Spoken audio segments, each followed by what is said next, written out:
ভরা বিয়েবাড়ির মাঝখান থেকে আমার হাত ধরে টেনে নিয়ে যাচ্ছে মিস্টার আদ্রিয়ান আহমেদ আদিত্য। পুরো বাড়ি, পুরো বিয়েবাড়ির মানুষজন স্থির হয়ে তাকিয়ে আছে আমাদের দিকে। কেউ কিছু বলতে পারছে না। আমার আব্বু আম্মু আর ছোট ভাই সবাই শুধু তাকিয়ে আছে। আমার উঠবি, সেও কিছু করতে পারছে না। সামান্য কিছু ফটোর পাওয়ার এত হতে পারে জানা ছিল না আমার। আজকের এই পরিস্থিতির জন্য শুধুমাত্র আমি দায়ী। আমার জন্যই এরকম একটা পরিস্থিতির সৃষ্টি হলো। সেদিন যদি ছবিগুলো না তুলতাম তাহলে আজ এগুলোর কিছুই হতো না। আদ্রিয়ান আহমেদ আদিত্য এমন নয় যে এই মানুষটাকে আমি চিনি না। একটা সময় ছিল যখন আমি এই মানুষটাকে পাগলের মতো ভালোবাসতাম। তার অবহেলা, অপমান, অনেক কিছু সহ্য করেও তাকে পাগলের মতো ভালোবেসেছিলাম আমি। কিন্তু সেদিনের তার দেওয়া কঠিন অপমান, আমি মরে গেলেও তার কিছু যায় আসে না এটা জানার পর আর তার দিকে ফিরেও তাকাতে ইচ্ছে করেনি আমার। তার থেকে সরে এসেছি আমি। প্রায় 1 মাস হয়ে গেছে। তার মুখটাও আমি দেখিনি। কিন্তু এইভাবে আমার বিয়ের মাঝখানে এসে এইভাবে জোর জবরদস্তি করে বিয়ে করে নিবে, এটা আমার কল্পনার বাহিরে ছিল। রাগ হচ্ছে ভীষণ। আমি মরে গেলেও যার যায় আসে না, সে কি না সামান্য ফটো নিয়ে বাজে কথা বলে এইভাবে বিয়ে করে নিবে। কিছুক্ষণ আগে কাজী আমায় কবুল বলতে বলবে এমন সময় আদিত্য তার সাঙ্গপাঙ্গদের নিয়ে বিয়ে বাড়িতে উপস্থিত হলো। তাকে দেখে রীতিমতো চোখ রসগোল্লা হয়ে গেল আমার। আদিত্য আমার সামনে এসে বলল, ডার্লিং, এইভাবে বিয়ে করে নিলে কিভাবে হবে? আদিত্য কথাগুলো শুনে আমি জাস্ট হা হয়ে তাকিয়েছিলাম। বলতে কি চাইছি ইনি? এমন সময় আব্বু এসে আদিত্যের সামনে দাঁড়িয়ে তোমার সাহস তো কম নয়, আমার মেয়ের বিয়েতে এসে এইভাবে কথা বলছো? শ্বশুর মশাই, এত কথা কেন বলছেন বলুন তো? আর আমি আপনার মেয়েকে বিয়ে করব, আমায় রেখে অন্য ছেলের সাথে বিয়ে কি করে দেন? একদম বাজে কথা বলবে না। আদিত্য আব্বুর কাজ দেখে হেসে বলল, কুল ডাউন শ্বশুর মশাই, আপনার মেয়ে আমায় ভালোবাসে। আমরা একসাথে অনেকটা সময় কাটিয়েছি। এখন ওই সময়গুলোতে আমরা কি কি করেছি এটা আপনাকে হয়তো ভালোভাবে বোঝাতে হবে না। আর এখন আপনি আমায় রেখে অন্য ছেলের সাথে বিয়ে কি করে দেন? এমন সময় আমার উঠবি রাসেল এসে তোর সাহস তো কম নয়, আমার উডবিকে নিয়ে বাজে মন্তব্য করছিস। সাথে সাথে আদিত্যের মাথা গরম হয়ে গেল। আদিত্য রেগে বলল, একদম তুই তোকারি করবে না। এই বলে আদিত্য কতগুলো ফটো বের করে রাসেলের হাতে দিল আর বলল, এইগুলো ভালো মতো দেখো আর বলো আমি মিথ্যা বলছি কিনা। রাসেল ফটোগুলো নিয়ে দেখতে শুরু করলো। আর ফটোগুলো এমন ছিল রাতের বেলা অনেকটাই কাছাকাছি এসে দুজন মানুষের ছবি তোলা। একটার ভেতরে তো আরশি আদিত্যের গালে কিস করেছে। এইসব ফটো দেখে রাসেল আর আব্বুর মাথা গরম হয়ে আসলো। আব্বু সব ফটোগুলো নিয়ে এসে আমার সামনে দাঁড়ানো, তারপর বলল, এসব কি দেখছি আমি? আরুষি, তুমি? সি সি, তোমাকে আমার মেয়ে বলতেও ঘৃণা হচ্ছে। শেষে কিনা তুমি এই গুন্ডাটার সাথে। এই বলেই যেই না আব্বু আমার গালে থাপ্পড় মারতে যাবে, সাথে সাথে আদিত্য এসে আব্বুর হাত ধরে এই ভুলটা একদম করবেন না শ্বশুর মশাই। আমি রেগে আদিত্যকে বললাম, আপনি কোন সাহসে আমার বাবার হাত ধরেন? কোনো অধিকার নেই আপনার। সাথে সাথে আদিত্য হেসে বলল, অধিকার লাগবে? এই বলে আদিত্য আমার হাত ধরে টানতে টানতে বিয়ের আসরে নিয়ে গেল। তারপর কাজীকে বলল, কাজী সাহেব, বিয়ে পড়াতে শুরু করুন। আদিত্যের কথা শুনে আমি হা হয়ে গেলাম। তারপর বললাম, আমি আপনাকে বিয়ে করব না। হুট করে আদিত্য আমার কানের কাছে ঝুঁকে বলল, আমি জানতাম ডার্লিং তুমি এমন কিছুই বলবে। চুপচাপ যা বলছি তাই করো, তা না হলে তা না হলে কি করবেন আপনি? তোমার পুরো পরিবারের লাশ বানিয়ে দিব। তুমি জানো এটা করতে আমার হাত কাঁপবে না? সাথে সাথে কালো অন্ধকারে ঢেকে গেল সব। আমি মিনতিস্বরে বললাম, প্লিজ এমনটা করবেন না। তাহলে যা বলছি তাই করো ডার্লিং। এমনটা কেন করছেন? বিনিময়ে আদিত্য কিচ্ছু বলল না। আদিত্যের কথা শুনে চোখ বেয়ে পড়ল পানি। আদিত্যের উপর ঘৃণা বেড়ে গেল আমার। শেষে কিনা কেউ কিছু বলতে পারল না। সবাই আদিত্যের পাওয়ারকে ভয় পায়, তাই সবাই চুপচাপ করে তামাশা দেখছিল। কবুল বলার মাধ্যমে বিয়ে হয়ে গেল। সবাই শুধু অবাক হয়ে আমাদের কাহিনী দেখে মজা নিচ্ছিল। হঠাৎই আদিত্য বলে উঠল, তাহলে বিয়ের কাজ শেষ, এখন তাহলে যাওয়া যাক বউ। হা করে শুধু আদিত্যের কাণ্ড দেখলাম আমি। এমন সময় আব্বু বুকে হাত দিয়ে বসে পড়ল নিচে। সাথে সাথে আমি দৌড়ে গেলাম আব্বুর কাছে। বাবা অসুস্থ শরীর নিয়ে বাবা চেঁচিয়ে বলে উঠল, একদম ওই মুখে আমায় বাবা বলবে না। বাবা, অপর্ণা, তুমি ওকে আমার চোখের সামনে থেকে চলে যেতে বলো। আমি ওর মুখ দেখতে চাই না। চোখ বেয়ে পড়ল পানি। এদিকে বাবার অবস্থা খারাপ হয়ে যাচ্ছে।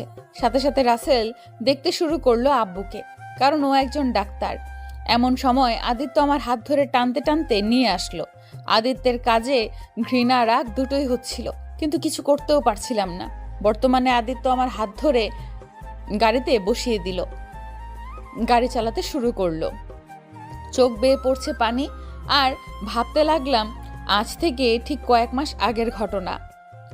ভার্সিটির শেষে হেঁটে বাড়ি ফিরছি আমি। এমন সময় দেখলাম আমার দেখে কিছুটা দূরে আদিত্য গাড়ির পাশে হেলান দিয়ে দাঁড়িয়ে আছে। ওকে দেখেই মুচকি হাসি ফুটে উঠল। আদিত্য হলো একজন বড় মাপের মাফিয়া, দেখতে অসম্ভব সুন্দর। উনি মাফিয়া হলেও মনটা খুব ভালো। উনি সেই সব মানুষদের সাথে খারাপ আচরণ করেন যারা গরিব মানুষদের কাছ থেকে তাদের শেষ সম্বল কেড়ে নিয়ে নিজের নামে করে, কিন্তু কখনো প্রকাশ করে না।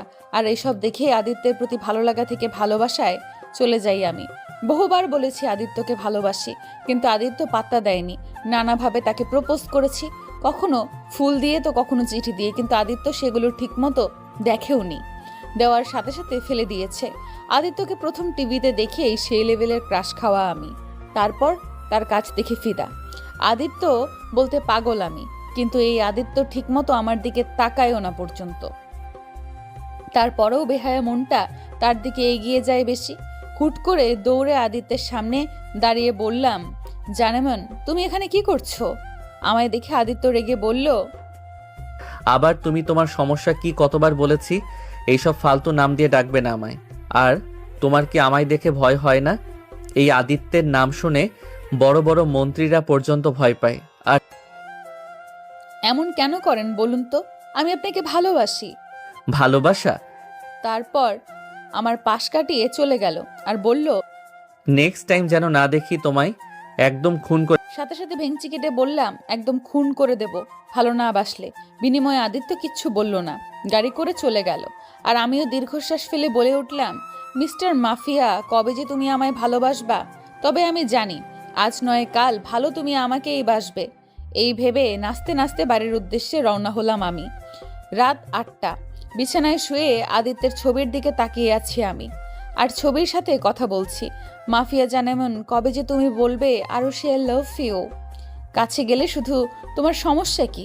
আরে জানেমন, আমার সমস্যা কি জানো না তুমি? তোমায় আমি ভালোবাসি, কেন বুঝতে পারো না তুমি? যেখানে আমার জন্য অর্ধেক ছেলেরা পাগল, সেখানে এই ছেলেটা আমায় পাত্তা দিচ্ছে না। দাঁড়াও, যেদিন তোমার সাথে বিয়ে হবে সব শোধ নিব আমি। হঠাৎই উঠে বসে ব্যালকনিতে গিয়ে দাঁড়িয়ে পড়লাম আমি। আকাশটা খুব সুন্দর। এমন সময় বিছানার উপর ফোনটা বেজে উঠল। ফোনটা তুলে দেখলাম মিষ্টি, মাই বেস্টু। খুশি হয়ে ফোনটা তুলে বললাম, বল। মেলায় যাবি? এখন? আচ্ছা তুই বের হ, আমি তৈরি হয়ে আস। আচ্ছা। তারপর তৈরি হয়ে আম্মুকে একটু ম্যানেজ করে বেরিয়ে পড়লাম আমি। মাঝরাতে ব্যস্তহীন রাস্তায় দৌড়াচ্ছি আমি। আমার পেছনে দৌড়াচ্ছে কিছু বাজে ছেলে। ভয়ে হাত পা ঠান্ডা হয়ে যাচ্ছে আমার। এখন কে বাঁচাবে আমায়? কিছুক্ষণ আগে মেলা থেকে ঘুরে ফিরে বাড়ি ফিরছিলাম। মিষ্টি তাদের বাড়ির রাস্তায় চলে আসায় সে চলে গেল। আমিও আনমনে হেঁটে যাচ্ছিলাম। এমন সময় কতগুলো বাজে ছেলেকে পেছনে আসতে দেখে ভয়ে ঘাবড়ে যাই আমি। ধীরে ধীরে স্পিড বাড়িয়ে পরক্ষণেই দৌড়াতে শুরু করলাম আমি, আর ছেলেগুলো দৌড়াচ্ছে আমার পেছন পেছন। এতটা রাত হয়ে যাবে বুঝতেই পারিনি। বর্তমানে দৌড়াচ্ছি। এদিকে গাড়ির উপরে বসে লাগাতার বিড়ি খেয়ে চলেছে আদিত্য। তার পাশে তার বন্ধুরাও আছে। মাঝে মাঝে আদিত্য এমন করে, মাঝরাতে ব্যস্তহীন রাস্তায় এসে বসে থাকে। কেন করে সেটা তার বন্ধুরা জানে না, ভয় কখনো জিজ্ঞেস করতেও পারে না। হাঁপাতে হাঁপাতে একটু দাঁড়িয়ে পড়লাম আমি।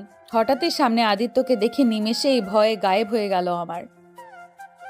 এমন একটা মুহূর্তে আদিত্যের জন্য দেখা হয়ে যাবে সেটা ভাবতে পারিনি।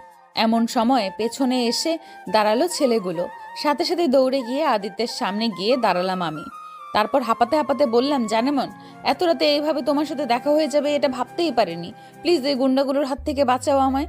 এদিকে আদিত্য এত রাতে একটা মেয়েলি কণ্ঠ শুনে অবাক হয়ে আরেকবার সিগারেটে টান দিয়ে মুখ থেকে ধোঁয়া উড়িয়ে সামনের দিকে তাকালো। আবারও আরুষিকে দেখে কিছু বলল না সে। ওর পিছনে থাকা ছেলেগুলোর দিকে শুধু একবার তাকালো। তারপরে ওর বন্ধুদের একটা ইশারা করতেই ওরা দ্রুত গতিতে আরুষির পেছনে ছেলেগুলোর দিকে দৌড়ে গেল।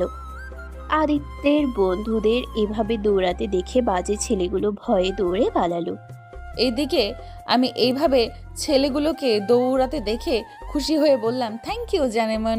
আমার কথাগুলো শুনে আদিত্য গাড়ি থেকে নেমে এসে বলল, এত রাতে এখানে কি করতে? ও কিছু না, একটু বান্ধবীর সাথে মেলায় ঘুরতে এসেছিলাম। এমন সময় আদিত্যর বন্ধুরা এসে বলল, ভাই সবগুলো ভয়েই পালিয়ে গেছে। ছেলেটির কথা শুনে আমি খুশি হয়ে বললাম, চলে গেছে, খুব ভালো। তা তোমরা এত রাতে কি করছো এখানে? ও কিছু না ভাই, একটু হাঁটতে বেরিয়েছিল। ও গাড়ি করে হাঁটতে বেরিয়েছে? এত বকবক না করে বাড়ি যাও। এত প্রশ্ন না, মানে এমনি জিজ্ঞেস করছিলাম। তারপর চুপ করে দাঁড়িয়ে পড়লাম আমি। আমাকে এইভাবে দাঁড়িয়ে থাকতে দেখে আদিত্য ধমক দিয়ে বলে উঠল, কি হলো? কথা কি কানে যাচ্ছে না? একা যাব না, আমায় বাড়ি পৌঁছে দাও জানেমন। কি মাথা নষ্ট হয়ে? আমার মাথা ঠিকই আছে, তোমারটা গেছে দেখেছো? একটু আগে কতগুলো বাজে ছেলে পিছু নিয়েছিল, কোথায় বলবে তোমায় পৌঁছে দেই আমি? তা না। আরুষির কথা শুনে আদিত্য কিছু একটা ভেবে রাশেদকে বলল, রাশেদ, তুই গিয়ে ওকে ওর বাড়ি পৌঁছে দিয়ে আয়। ও কেন যাবে? তুমি যাবে জানেমন? আচ্ছা চলো জানেমন, আমরা একসাথে হেঁটে বাড়ি যাই। আমার কথাগুলো আদিত্য গরম চোখ করে তাকালো আমার দিকে, কিন্তু পাত্তা দেয় কে। হুট করে আদিত্যের হাত ধরে হাঁটা শুরু করলাম আমি। সাথে আদিত্যের বন্ধুরাও ছিল, কেউ কিছু বলল না। আদিত্য নীরবতায় চলল। হাঁটছি আর আদিত্যের হাত ধরে বলছি, জানেমন আমরা বিয়ের পর এইভাবে রোজ রাতে ঘুরতে বের হব, ঠিক আছে? তারপর এতগুলো পিক তুলবো, তারপর সেগুলো অ্যালবাম তৈরি করে বাড়ির দেওয়ালে সাজিয়ে রাখবো, ঠিক আছে? আমার মতো আমি বকবক করে চলেছি আর আদিত্য তার মতো চুপ করে হেঁটে চলেছে আর বিড়ি টেনে চলেছে। হুট করে দাঁড়িয়ে পড়লাম আমি। তারপর আদিত্যের কাছ থেকে বিড়িটা হাতে নিয়ে মাটিতে ফেলে দিয়ে বললাম, আমি এত বকবক করছি আর তুমি আছো একটা ডোন্ট কেয়ার ভাব নিয়ে যাচ্ছ। হুট করে আদিত্য আমার হাত চেপে ধরে, তারপর কাছে এনে রেগে গিয়ে বলল, তোমার সমস্যা কি বলো তো? সারা দিন শুধু বকবক করো আর তোমায় আমি বিয়ে করব না। একদম উল্টাপাল্টা কথা বলবে না। বিয়ে করলে অন্য কাউকে করব, তারপরও তোমায়। কি আমায় ছেড়ে অন্য মেয়েকে বিয়ে করলে তোমার খবর আছে? আর তোমার আমাকে বিয়ে করার দরকার নেই, বিয়ে আমি তোমায় করব। এই বলে হুট করে আদিত্যের পকেট থেকে তার ফোনটা বের করে উড়াধুরা ছবি তোলা শুরু করে দিলাম আমি। কেন করলাম জানা নেই আমার, তবে ভালো লাগছিল। আদিত্য আমার কাজ দেখে রেগে বলল, এসব কি করছো? তুমি যা তো, আমায় ছেড়ে অন্য কাউকে বিয়ে করতে না পারো তার ব্যবস্থা করছি। এই বলে আদিত্যের খুব কাছে ছবি তোলা শুরু করে দিলাম আমি। আমার কাছে আদিত্য বিরক্ত হয়ে তার ফোনটা নেওয়ার জন্য লাফালাফি করতে শুরু করলো। এক পর্যায়ে আরুষি আদিত্যের গালে কিস করে বসে আর তার হাতে মোবাইলের ক্যামেরা অন থাকায় ভুলক্রমে ক্লিক হয়ে যায় আর ফটো উঠে যায়। হুট করে এমন কিছু হবে সেটা হয়তো আদিত্য আরুষিকেও বুঝতে পারেনি। আদিত্য তার ফোনটা হাতে নিয়ে চেঁচিয়ে বলল, এসব কি করলে? আদিত্যের ধমকে কেঁপে উঠলাম আমি। পরক্ষণেই কিছু না ভেবে দৌড়ে আদিত্যের কাছ থেকে চলে আসলাম আমি। জানি ওখানে থাকা মানেই বিপদ। একটু বেশি বাড়াবাড়ি হয়ে গেছে, কিন্তু ইচ্ছে করে কিছু করেছি কি? আর আদিত্য রাগে গজগজ করতে করতে চলে গেল আর হাজারটা গালি দিতে লাগলো আরুষিকে। বেশি বার বেড়ে গেছে। বাড়ি এসে সোজা দৌড়ে রুমে গিয়ে দরজা বন্ধ করে দিয়ে জোরে জোরে শ্বাস ফেলতে লাগলাম আমি। পরক্ষণে মুচকি এভাবেই কাটছিল আদিত্য আর আরুষির দিন। প্রতিদিন বিভিন্নভাবে আরুষি আদিত্যকে বিরক্ত করত, নানাভাবে জ্বালাতন করত, আর আদিত্য শুধু তাকে ইগনোর করত আর অপমান করত। আরুষি ভেবেছিল কখনো না কখনো আদিত্য তাকে ভালোবাসবেই, তার প্রতি একটু হলেও ফিলিংস ছিল আদিত্যের। কিন্তু তার এই ধারণা ভুল প্রমাণিত হলো সেদিন। আজকে ভার্সিটির নবীন বরণ অনুষ্ঠান। এই বছরে যারা নতুন ভার্সিটিতে ভর্তি হয়েছে তাদের জন্য, আর আমি সিনিয়র হওয়ার জন্য তার দায়িত্ব আমাদের উপর পড়েছে। আজকে সবাই শাড়ি পরে ভার্সিটি যাবে, আমিও যাব। ভাবতেই খুশি খুশি লাগছে খুব। শাড়ি বরাবরই ফেভারিট আমার। একটা কলাপাতা রঙের শাড়ি পরে নিলাম, চুলগুলো খুলে দিলাম, চোখে হালকা কাজল, হালকা মেকআপ দিয়ে আমি তৈরি। এমন সময় রুমে আসলো মিষ্টি, ও শাড়ি পরেছে। তারপর দুজনেই খুশি হয়ে চলে গেলাম ভার্সিটিতে। দুপুরের দিকে প্রায় সবার স্যার ম্যাডামদের ভাষণ শেষ করে অনুষ্ঠান প্রায় শেষের দিকে একরাশ বিরক্ত মাখা মুখ নিয়ে বসেছিলাম আমি। এদিকে আদিত্য আর তার বন্ধুবান্ধব এক একটা ধরার জন্য দৌড়াচ্ছিল। ছেলেটির দোষ ছিল, ছেলেটি ড্রাগ পাচার করতো, আর আদিত্য এটা জানতে পেরে যায় কোনোভাবে, আর ছেলেটিকে ধরার জন্য দৌড়াচ্ছে আদিত্য। আদিত্যের সামনে থাকা ছেলেটি দৌড়াতে দৌড়াতে এক পর্যায়ে একটা ভার্সিটির ভেতর চলে যায়, আর তার পেছন পেছন আদিত্যও ভেতরে ঢুকে যায়। করতালির মাধ্যমে অনুষ্ঠান শেষ করে সবাই বাড়ি ফেরার উদ্দেশ্যে রওনা হব। এমন সময় চারদিকে গুলির শব্দ, সাথে সবার দৌড়াতে দেখে ঘাবড়ে গেলাম আমি। সবাই দৌড়াচ্ছে কেন? এমন সময় মিষ্টি বলল, আরুষি, তাড়াতাড়ি ছুটে আয়। ওর কথা মতো আমিও দৌড়াতে শুরু করলাম। এমন সময় কোথা থেকে একটা ছেলে আমার হাত ধরে টেনে মাথায় বন্দুক ঠেকিয়ে বলল, ওখানেই দাঁড়া আদিত্য, তা না হলে এই মেয়েটার মাথা গুলি মেরে উড়িয়ে দিব আমি। ছেলেটির কথায় আমিও তাকালাম আদিত্যের দিকে। ভয়ে কলিজা কেঁপে উঠল আমার।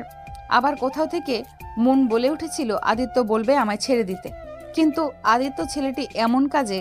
আদিত্য হাসলো, হেসে বলল, তাই নাকি? তা দে না। ও আমার বউ না অন্য কিছু যে তুই ওকে মেরে ফেললে আমি ভয় পাবো আর তোকে ছেড়ে দিব? এদিকে আদিত্যের এমন কথা শুনে আমি হা হয়ে গেলাম। আমি মরে গেলেও কিছু যায় আসে না আদিত্যের। মুহূর্তের মধ্যে আদিত্যের প্রতি আমার সব ইচ্ছে, স্বপ্ন ভেঙে চুরমার হয়ে গেল। সেদিনের আদিত্যের দেওয়া আঘাত আমি মেনে নিতে পারিনি। আমি মরে গেলেও যার যায় আসে না, সে আর যাই হোক কোনোদিনও আমায় ভালোবাসতে পারে না। অন্যদিকে আদিত্যের কথায় তালে তালে আদিত্যের বন্ধুটা পেছন থেকে ছেলেটি ধরে ফেললো, আর আমায় ছাড়িয়ে ছেলেটি ধরে চলে গেল তারা।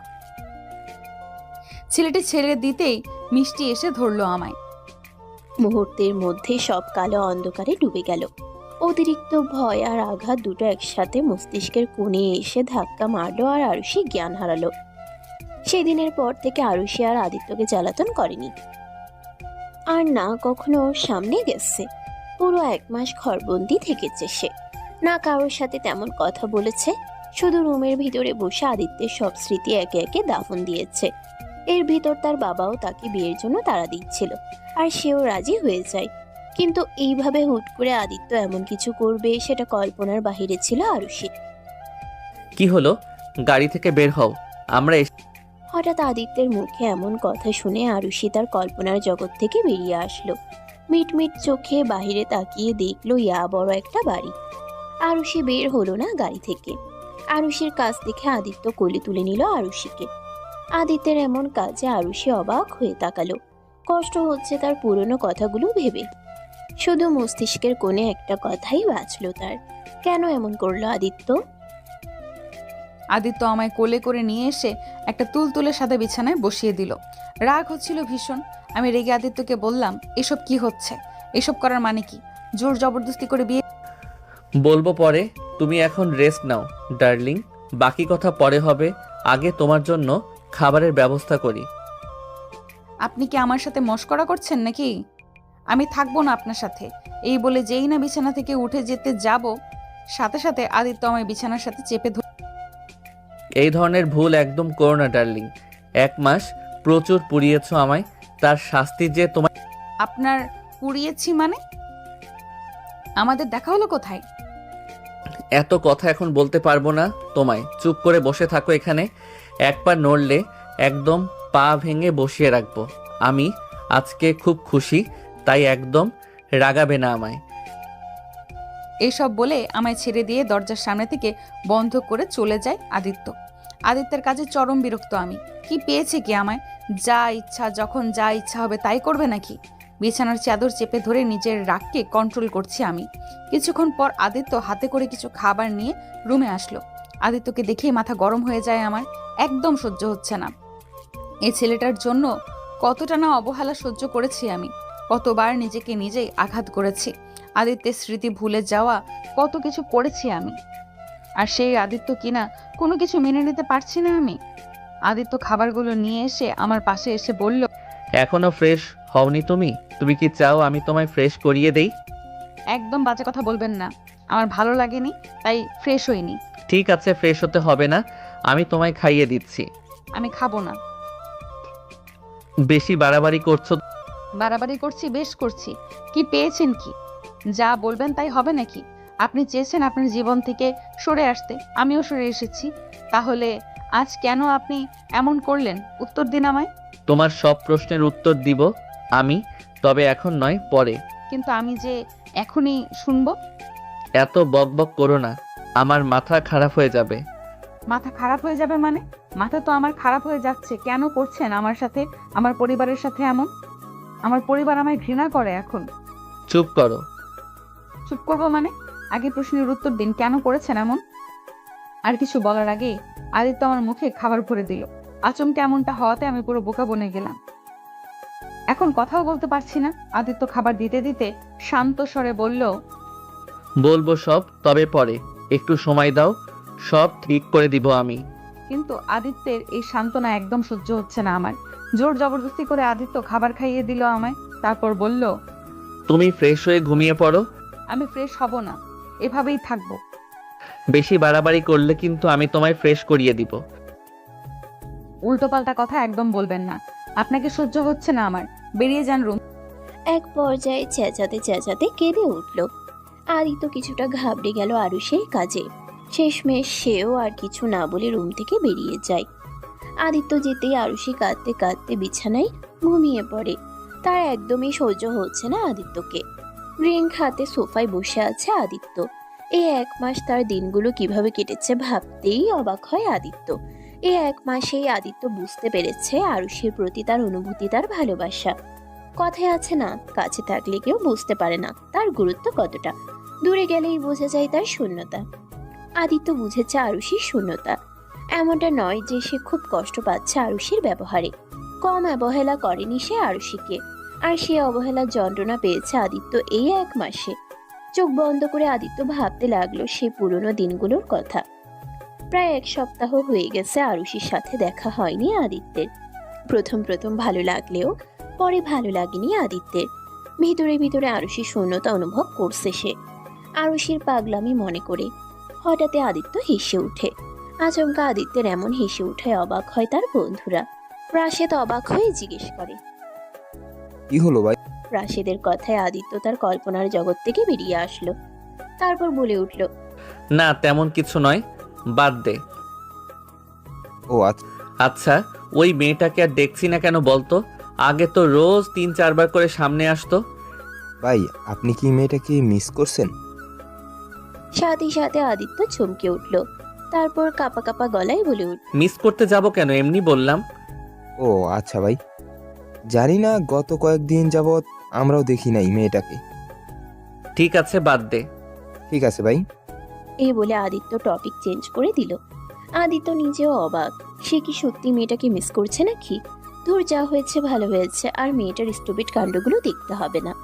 এইসব ভেবে আদিত্য নিজের কাজে মন দিতে শুরু করে।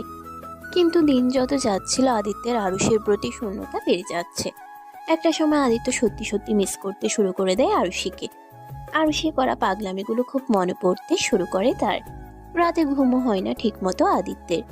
ধীরে ধীরে আদিত্য দিশেহারা হয়ে পড়ে আরুষির জন্য। এভাবেই কাটছিল দিন। ড্রিঙ্ক হাতে বসেছিল আদিত্য। এমন সময় তার কিছু বন্ধুরা এসে বসে তার পাশে। আদিত্যের কাছে আসতেই আদিত্য নেশাগ্রস্ত অবস্থায় রাশিদকে জিজ্ঞেস করলো, মেয়েটার কোনো খবর পেলি? ভাই, খবর তো পাইনি, শুধু জেনেছি মেয়েটা নাকি ভার্সিটি যাচ্ছে না অনেক দিন যাবৎ। নামটা শুনে আদিত্যর সেদিনের কথা মনে পড়ে গেল।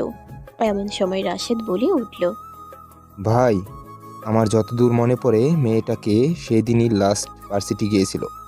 হয়তো সেদিন ভয় পেয়েছিল, ওই যে গুলি ধরেছিল ওর মাথায় আরাফ।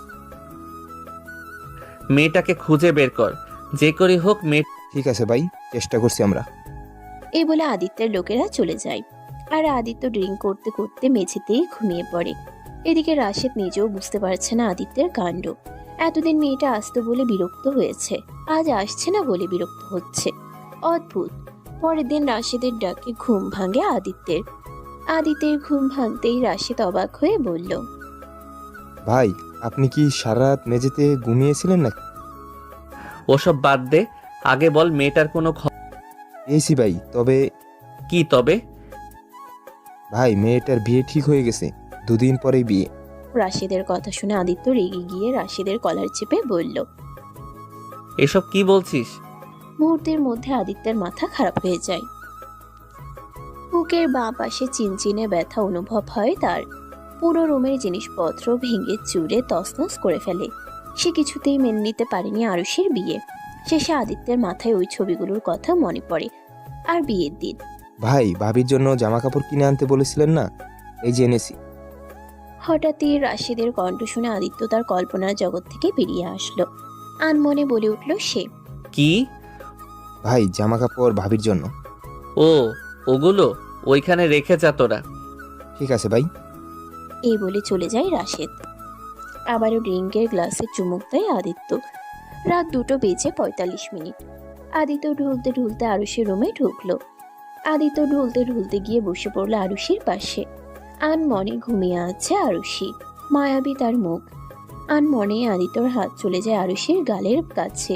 এদিকে আচমকা কারোর স্পর্শ গালে পড়তেই হালকা নড়ে উঠল আরুষি।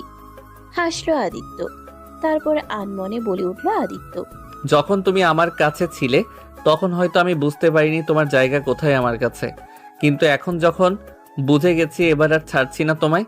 সব সময় আগলে রাখবো তোমার অভিমান, ভাঙিয়ে নতুন করে শুরু করব সব কিছু। এতটুকু বলে আরুষির গালে একটা চুমু দেয় আদিত্য। তারপর চুপটি করে আরুষির পাশে গিয়ে শুয়ে আরুষিকে জড়িয়ে ধরে। অনেকদিন ঘুম হয়নি আমার, আজকে আরামের ঘুম দিব আমি। এতটুকু বলে ঘুমিয়ে পড়ে আদিত্য আরুষিকে জড়িয়ে ধরে। আর আরুষি, সে হয়তো আদিত্যের বলা কথাগুলো কিছুই শুনতে পায়নি। শুনলে হয়তো খুশি হতো, হয়তো না। কেউ শক্ত করে জড়িয়ে ধরে আছে, বুঝতেই ঘুম ভাঙলো আমার। পাশে আদিত্যকে দেখে কি রিয়াকশন দেওয়া উচিত ছিল ভুলে গেছি। রাগ অভিমান সব একসাথে মাথার ভেতর ভনভন করছে। হুট করেই আদিত্যকে সরিয়ে উঠে পড়লাম আমি। বিরক্ত লাগছে সবকিছু। আনমনেই বিছানা থেকে উঠে দাঁড়ালাম আমি। তারপর শাড়ির কুচি ধরে হাঁটতে শুরু করলাম। আদিত্যের রুমটা বিশাল বড়, চারদিকে রয়েছে সব দামি দামি জিনিসপত্র।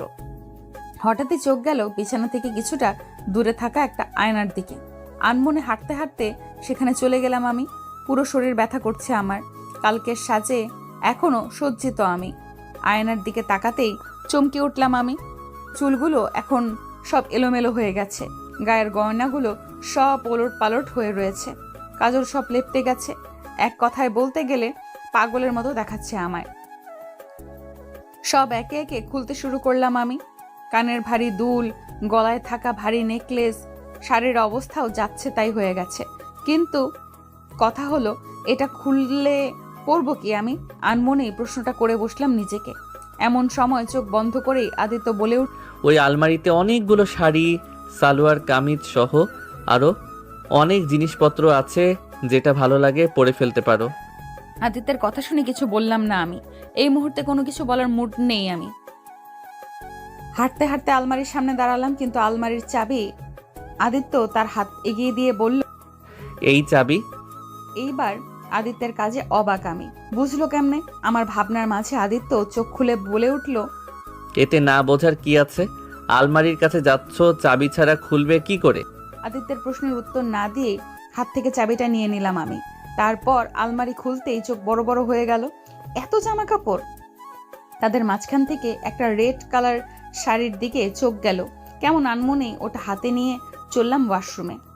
এদিকে আদিত্য হাসলো। তারপর আবার চোখ বুঝে নিল সে।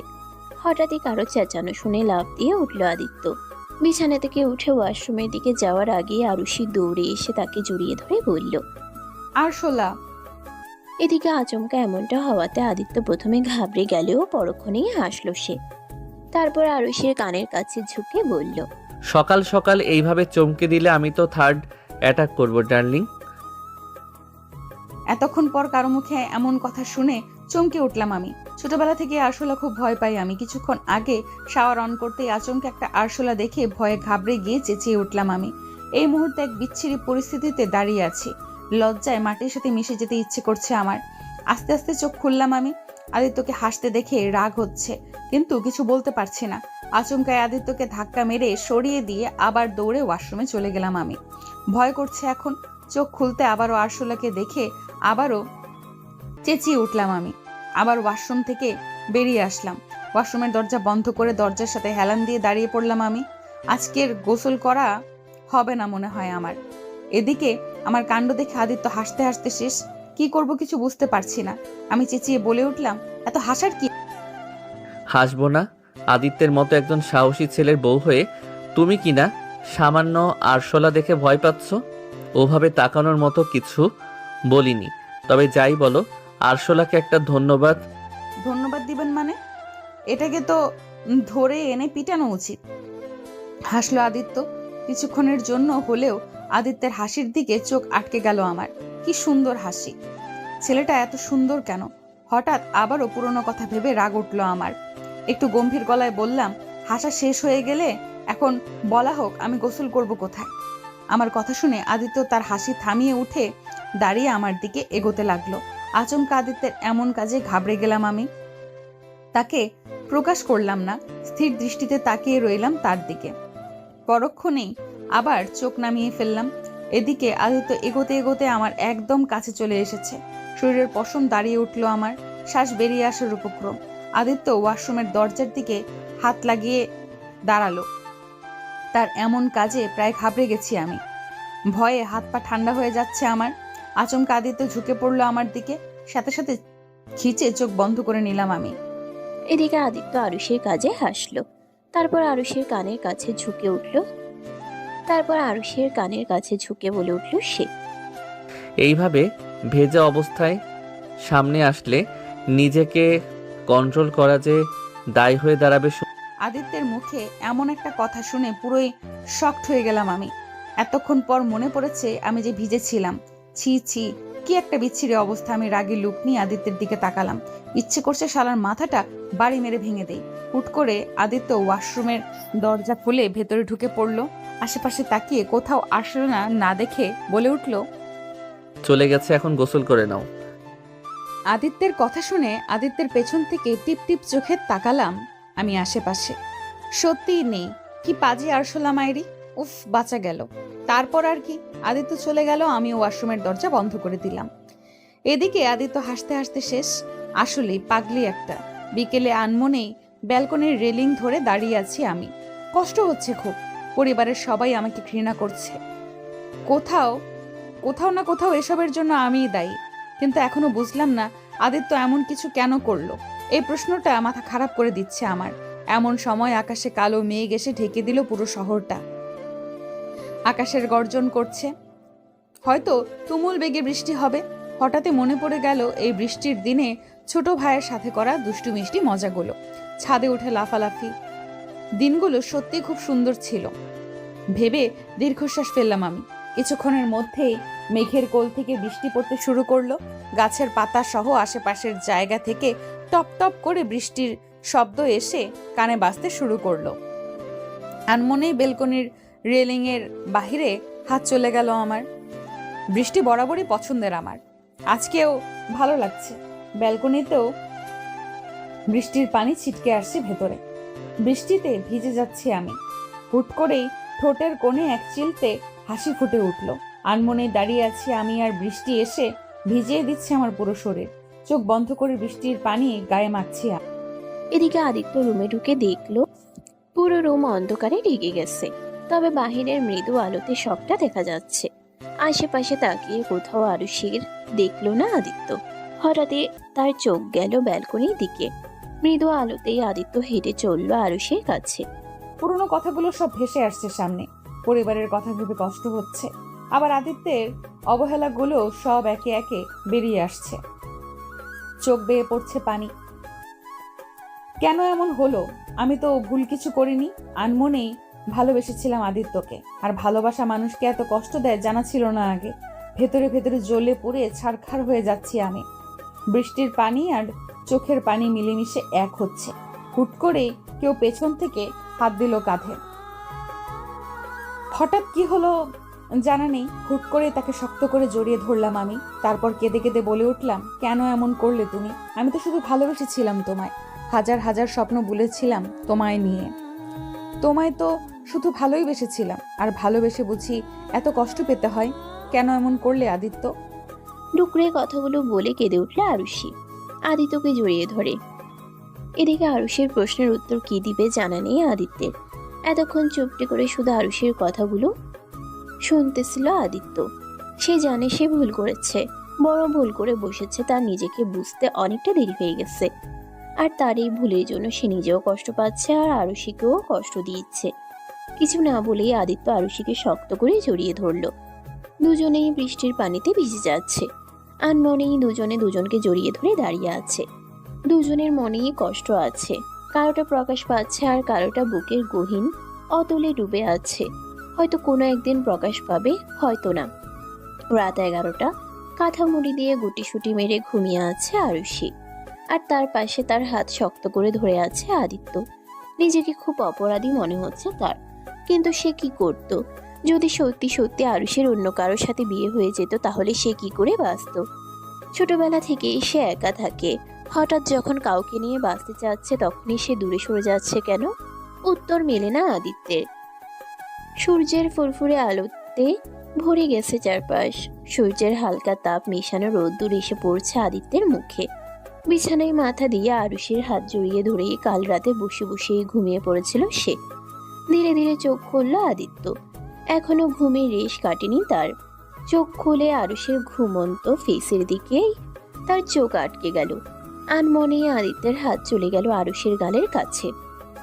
গালে হাত রাখতেই চমকে যায় আদিত্য, কারণ আরুষের গাল প্রচন্ড বেগে গরম। অসময়ে বৃষ্টিতে ভিজলে যা হয় আর কি।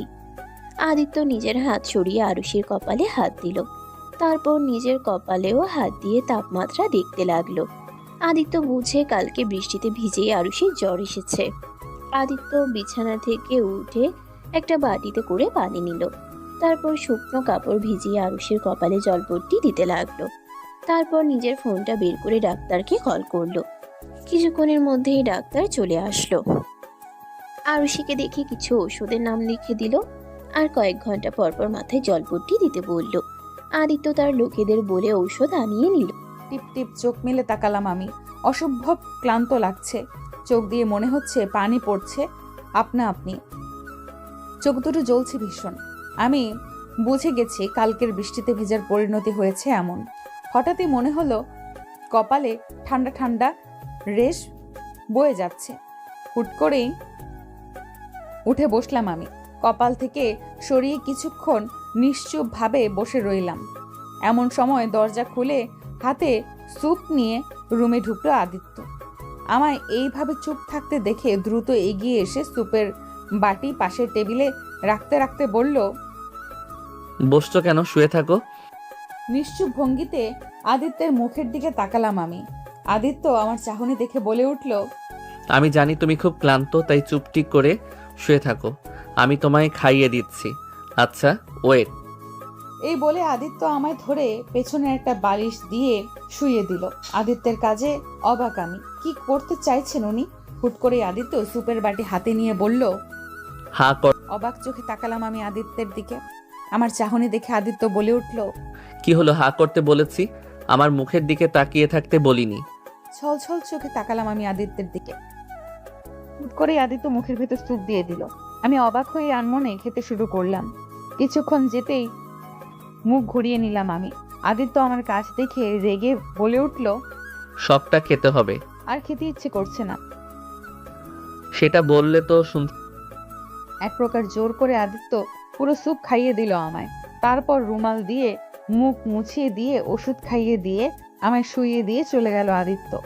আমি অবাক চোখে তাকিয়ে রইলাম আদিত্যের দিকে। এত বদলে গেল কি করে? রাগ অভিমান দুটোই হচ্ছে। এই মুহূর্তে যদি বদলানোরই ছিল, আগে কেন বদলালে না তুমি? সারা দিনটাই আদিত্যের সেবায় কেটে গেল। অদ্ভুত লাগলো সবকিছু। আদিত্য বদলে গেছে, তাহলে কি ও আমায় ভালোবাসে নাকি অন্য কিছু? মস্তিষ্কের কোণে প্রশ্ন এসে নাড়া দিল। উত্তর তো শুধু আদিত্যই দিতে পারবে।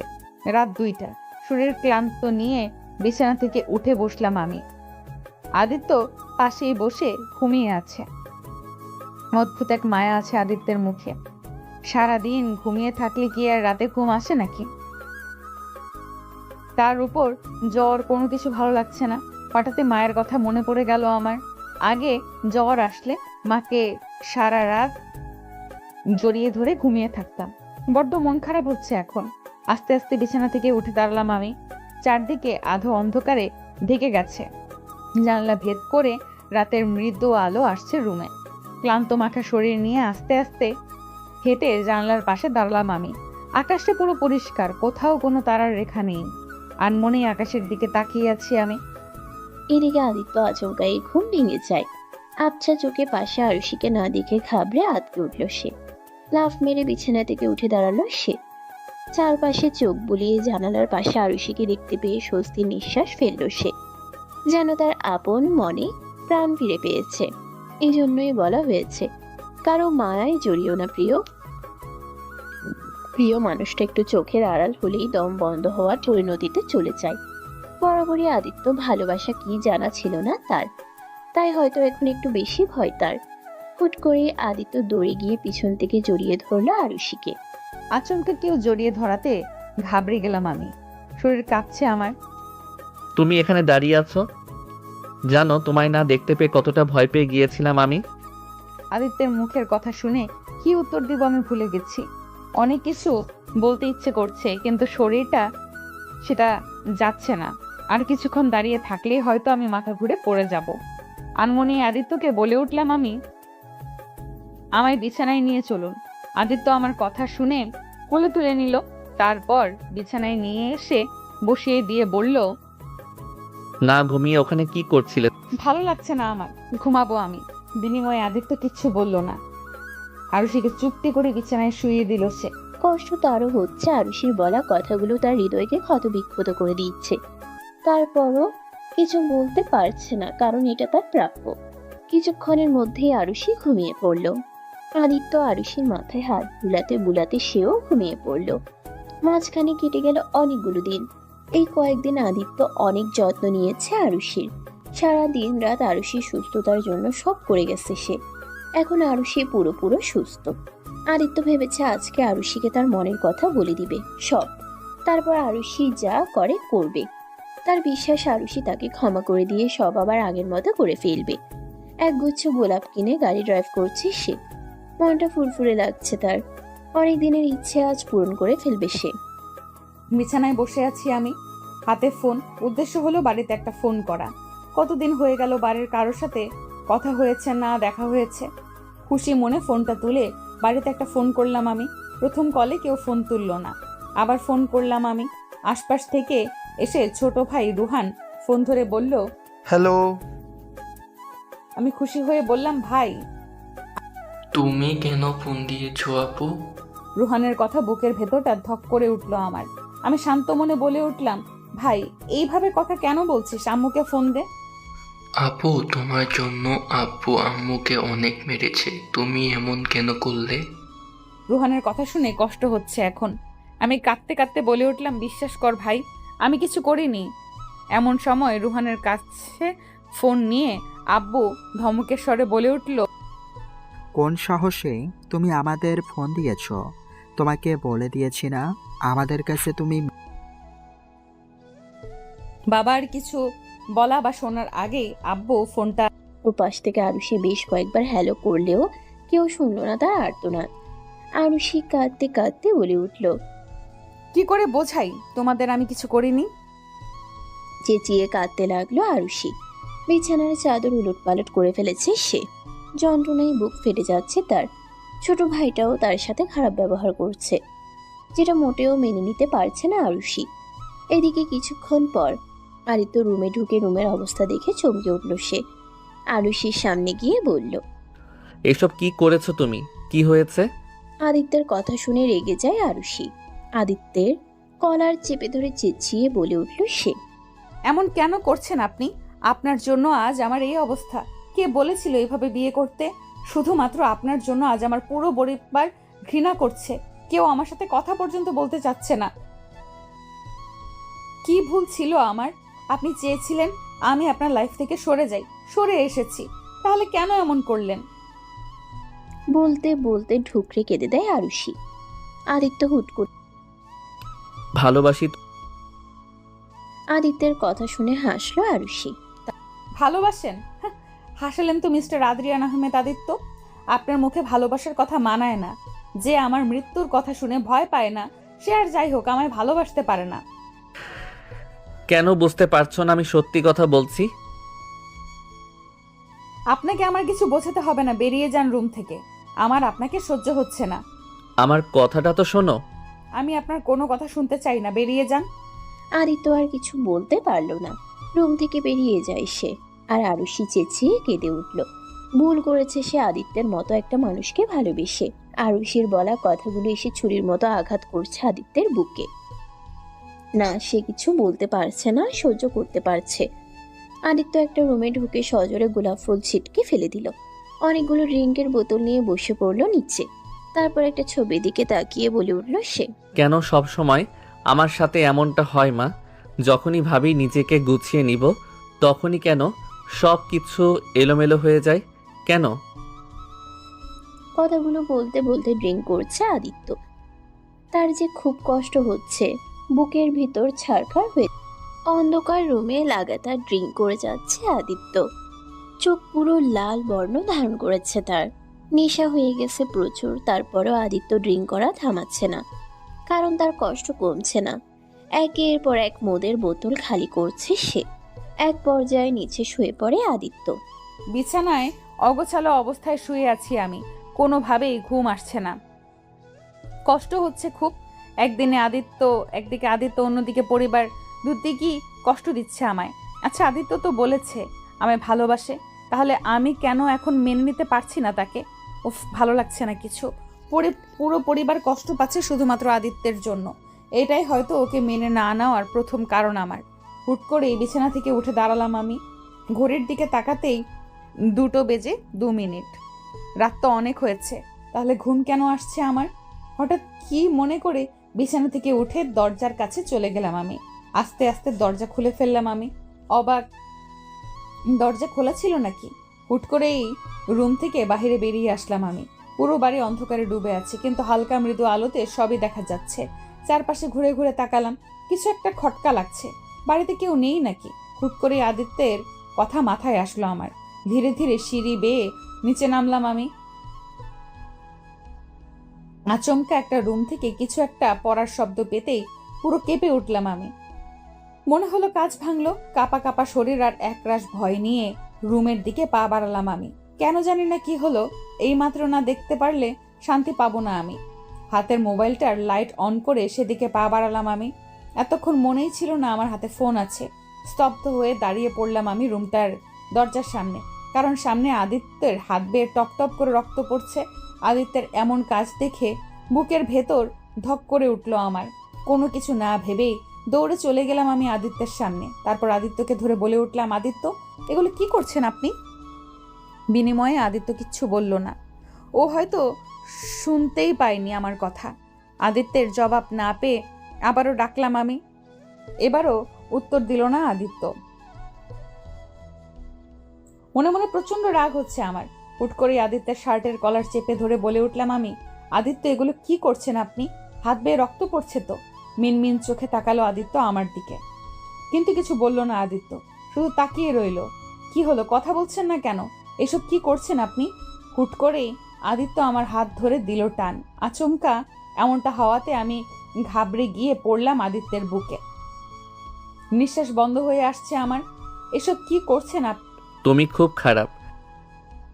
আদিত্যের মুখে এমন কথা শুনে লাফালাফি বন্ধ করে দিলাম আমি। হুট করে বলে উঠলাম আমি, তুমি খুব খারাপ জানো। খালি আর আপনি যে আমায় কষ্ট দিচ্ছেন, এখনো কষ্ট দিয়ে যাচ্ছেন তার বেলা। মানুষ মাত্রই তো ভুল হয়। আমিও ভুল করেছি, তোমায় বুঝতে ভুল করেছি, নিজেকে বুঝতে ভুল করেছি আমি জানি ওইভাবে বিয়ে করা উচিত হয়নি তোমায়, কিন্তু কি করতাম আমি? ওইভাবে বিয়ে না করলে সারা জীবনের জন্যই যে তোমায় হারিয়ে ফেলতাম আমি। আর তোমায় ছাড়া থাকা যে খুব কষ্টের, আমি আর নিতে পারছি না। বিশ্বাস করো, সেই ছোটবেলা থেকে কষ্ট নিতে নিতে বড় হয়েছি আমি। সেই ছোটবেলায় বাবা মা মারা যায় আমার, সেই থেকে কষ্ট করতে করতে আজ আমি এমন হয়ে গেছি। এতটা কঠোর এই হাত দিয়ে কম মানুষকে মারিনি আমি, তুমি যখন সাথে ছিলে তখন তো বুঝতে পারিনি কখন তোমার ওইসব পাগলিগুলোকে ভালোবেসে ফেলেছি আমি। যখন বুঝতে পারলাম তখন যে খুব দেরি হয়ে গেছে। তাই তো ওইভাবে প্লিজ আর কষ্ট দিও না আমায়। আমার যে তোমার অবহেলাগুলো আর নিতে পারছি না। আমার ভিতরটা জ্বলে পড়ে ছারখার হয়ে যাচ্ছে। একসাথে কথাগুলো বলে কেঁদে উঠল।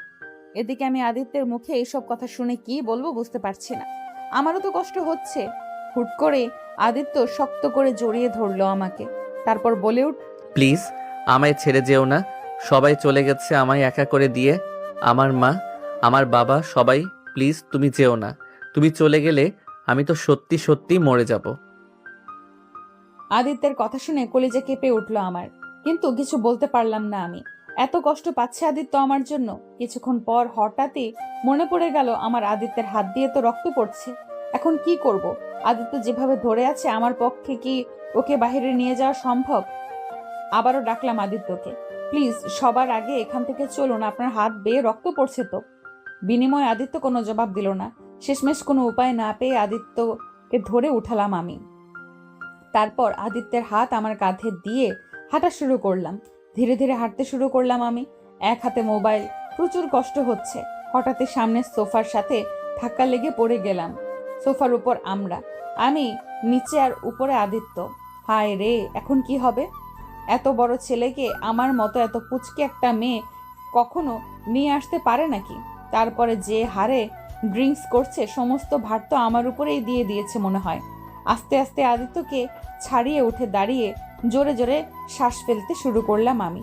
আমার পক্ষে একে ওপরে নিয়ে যাওয়া কোনোভাবেই সম্ভব নয়। আদিত্যকে সোফায় রেখে আগে রুমটায় আলো জ্বালাতে হবে। তার জন্য সবার আগে লাইট অন করলাম। ভাবতে ভাবতে পুরো রুমে তাকিয়ে সুইচ খুঁজতে লাগলাম। কিছুক্ষণের মধ্যে পেয়েও গেলাম। সুইচ টিপ দিতেই পুরো রুম আলোকিত হয়ে গেল। তারপর দৌড়ে উপরে চলে গেলাম। ড্রয়ার থেকে স্যাভলন আর ব্যান্ডেজ নিয়ে আসলাম। আদিত্যের সামনে গিয়ে আদিত্যের হাত পরিষ্কার করে দিতে সূর্যের ফুরফুরে আলোতে ঘুম ভাঙলো আদিত্যের। মাথাটা অসম্ভব ভার হয়ে আছে তার। ধীরে ধীরে বসতে নিল সে। আচমকা হাত আটকে যায় তার। সামনে ঘুরে তাকিয়ে আরুষিকে দেখে অবাক হয় সে। পরক্ষণেই আরুষির মায়াবী মুখ দেখে ঠোঁটে মুচকি হাসি ফুটে ওঠে তার। আদিত্যের হাত ধরেই বসে বসে ঘুমিয়ে পড়ে সে। আনমনেই আদিত্যের হাত চলে যায় আরুষির কপালে থাকা চুলের দিকে। হাত দিয়ে সরিয়ে কানের পাশে গুছিয়ে রাখলো আদিত্য। আদিত্যের হাতের স্পর্শে হালকা নড়ে উঠল আরুষি। আরুষিকে নড়তে দেখে আদিত্য চোখ বন্ধ করে আবার শুয়ে পড়ল। হুট করে ঘুম ভেঙে গেল আমার। চোখ মেলে দেখলাম এখনো আদিত্য ঘুমাচ্ছে। আর মনে উঠে দাঁড়ালাম আমি। আদিত্যের কপালে হাত দিতেই আদিত্য চোখ মেলে তাকালো। আচমকা এমনটা হওয়াতে কিছুটা ঘাবড়ে গেলাম আমি। কোনো কিছু না বলে সরে আসতে নিলাম আমি। সাথে সাথে আদিত্য উঠে আমাকে ভালোবাসো? সকাল সকাল আদিত্যের মুখে এমন কথা শুনে অবাক হলাম আমি। তারপর বলে উঠলাম, না বাসি না, আপনাকে ভালোবেসে আমার কি লাভ? বলে হনহন করে চলে গেলাম আমি। এদিকে আদিত্য মনে মনে হাসলো।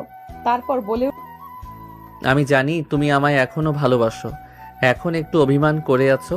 ঠিক আছে, আজ থেকে তোমার অভিমান ভাঙানোর দায়িত্ব। রাতে বিছানায় বসে আছি আমি। এমন সময় হুট করে আদিত্য রুমে এসে কোলে তুলে নিল আমায়। আদিত্যের এমন কাজে অবাক হলাম আমি। ঘাবড়ে গিয়ে আদিত্যের শার্টের হাতা খামচে ধরে বললাম, কোথায় নিয়ে যাচ্ছেন আমায়? বিনিময়ে আদিত্য কিছু বলল না। কোলে করেই হাঁটা শুরু করলো সে। আর আমি অবাক চোখে তাকিয়ে রইলাম তার দিকে।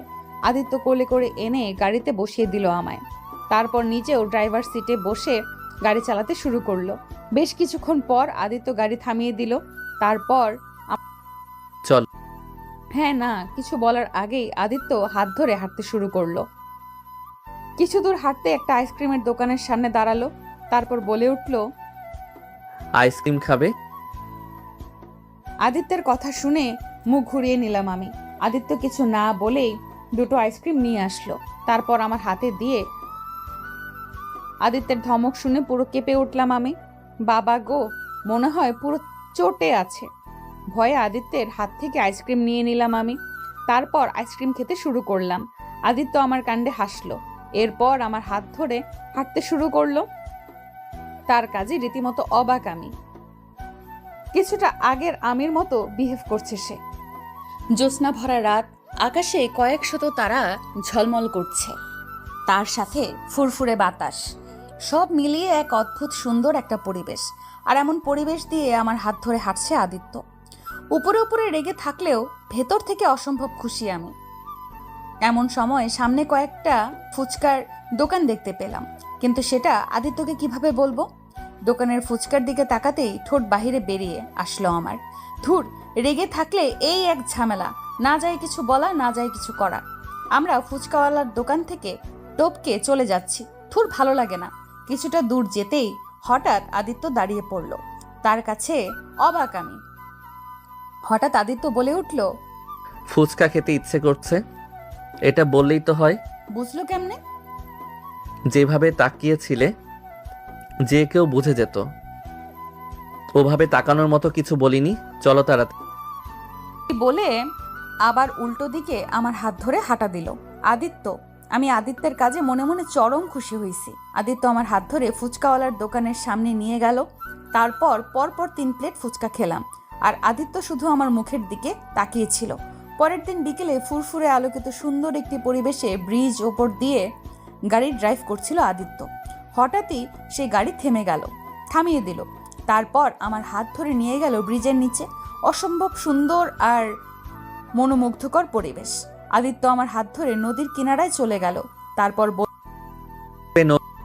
কোনো উত্তর দিলাম না।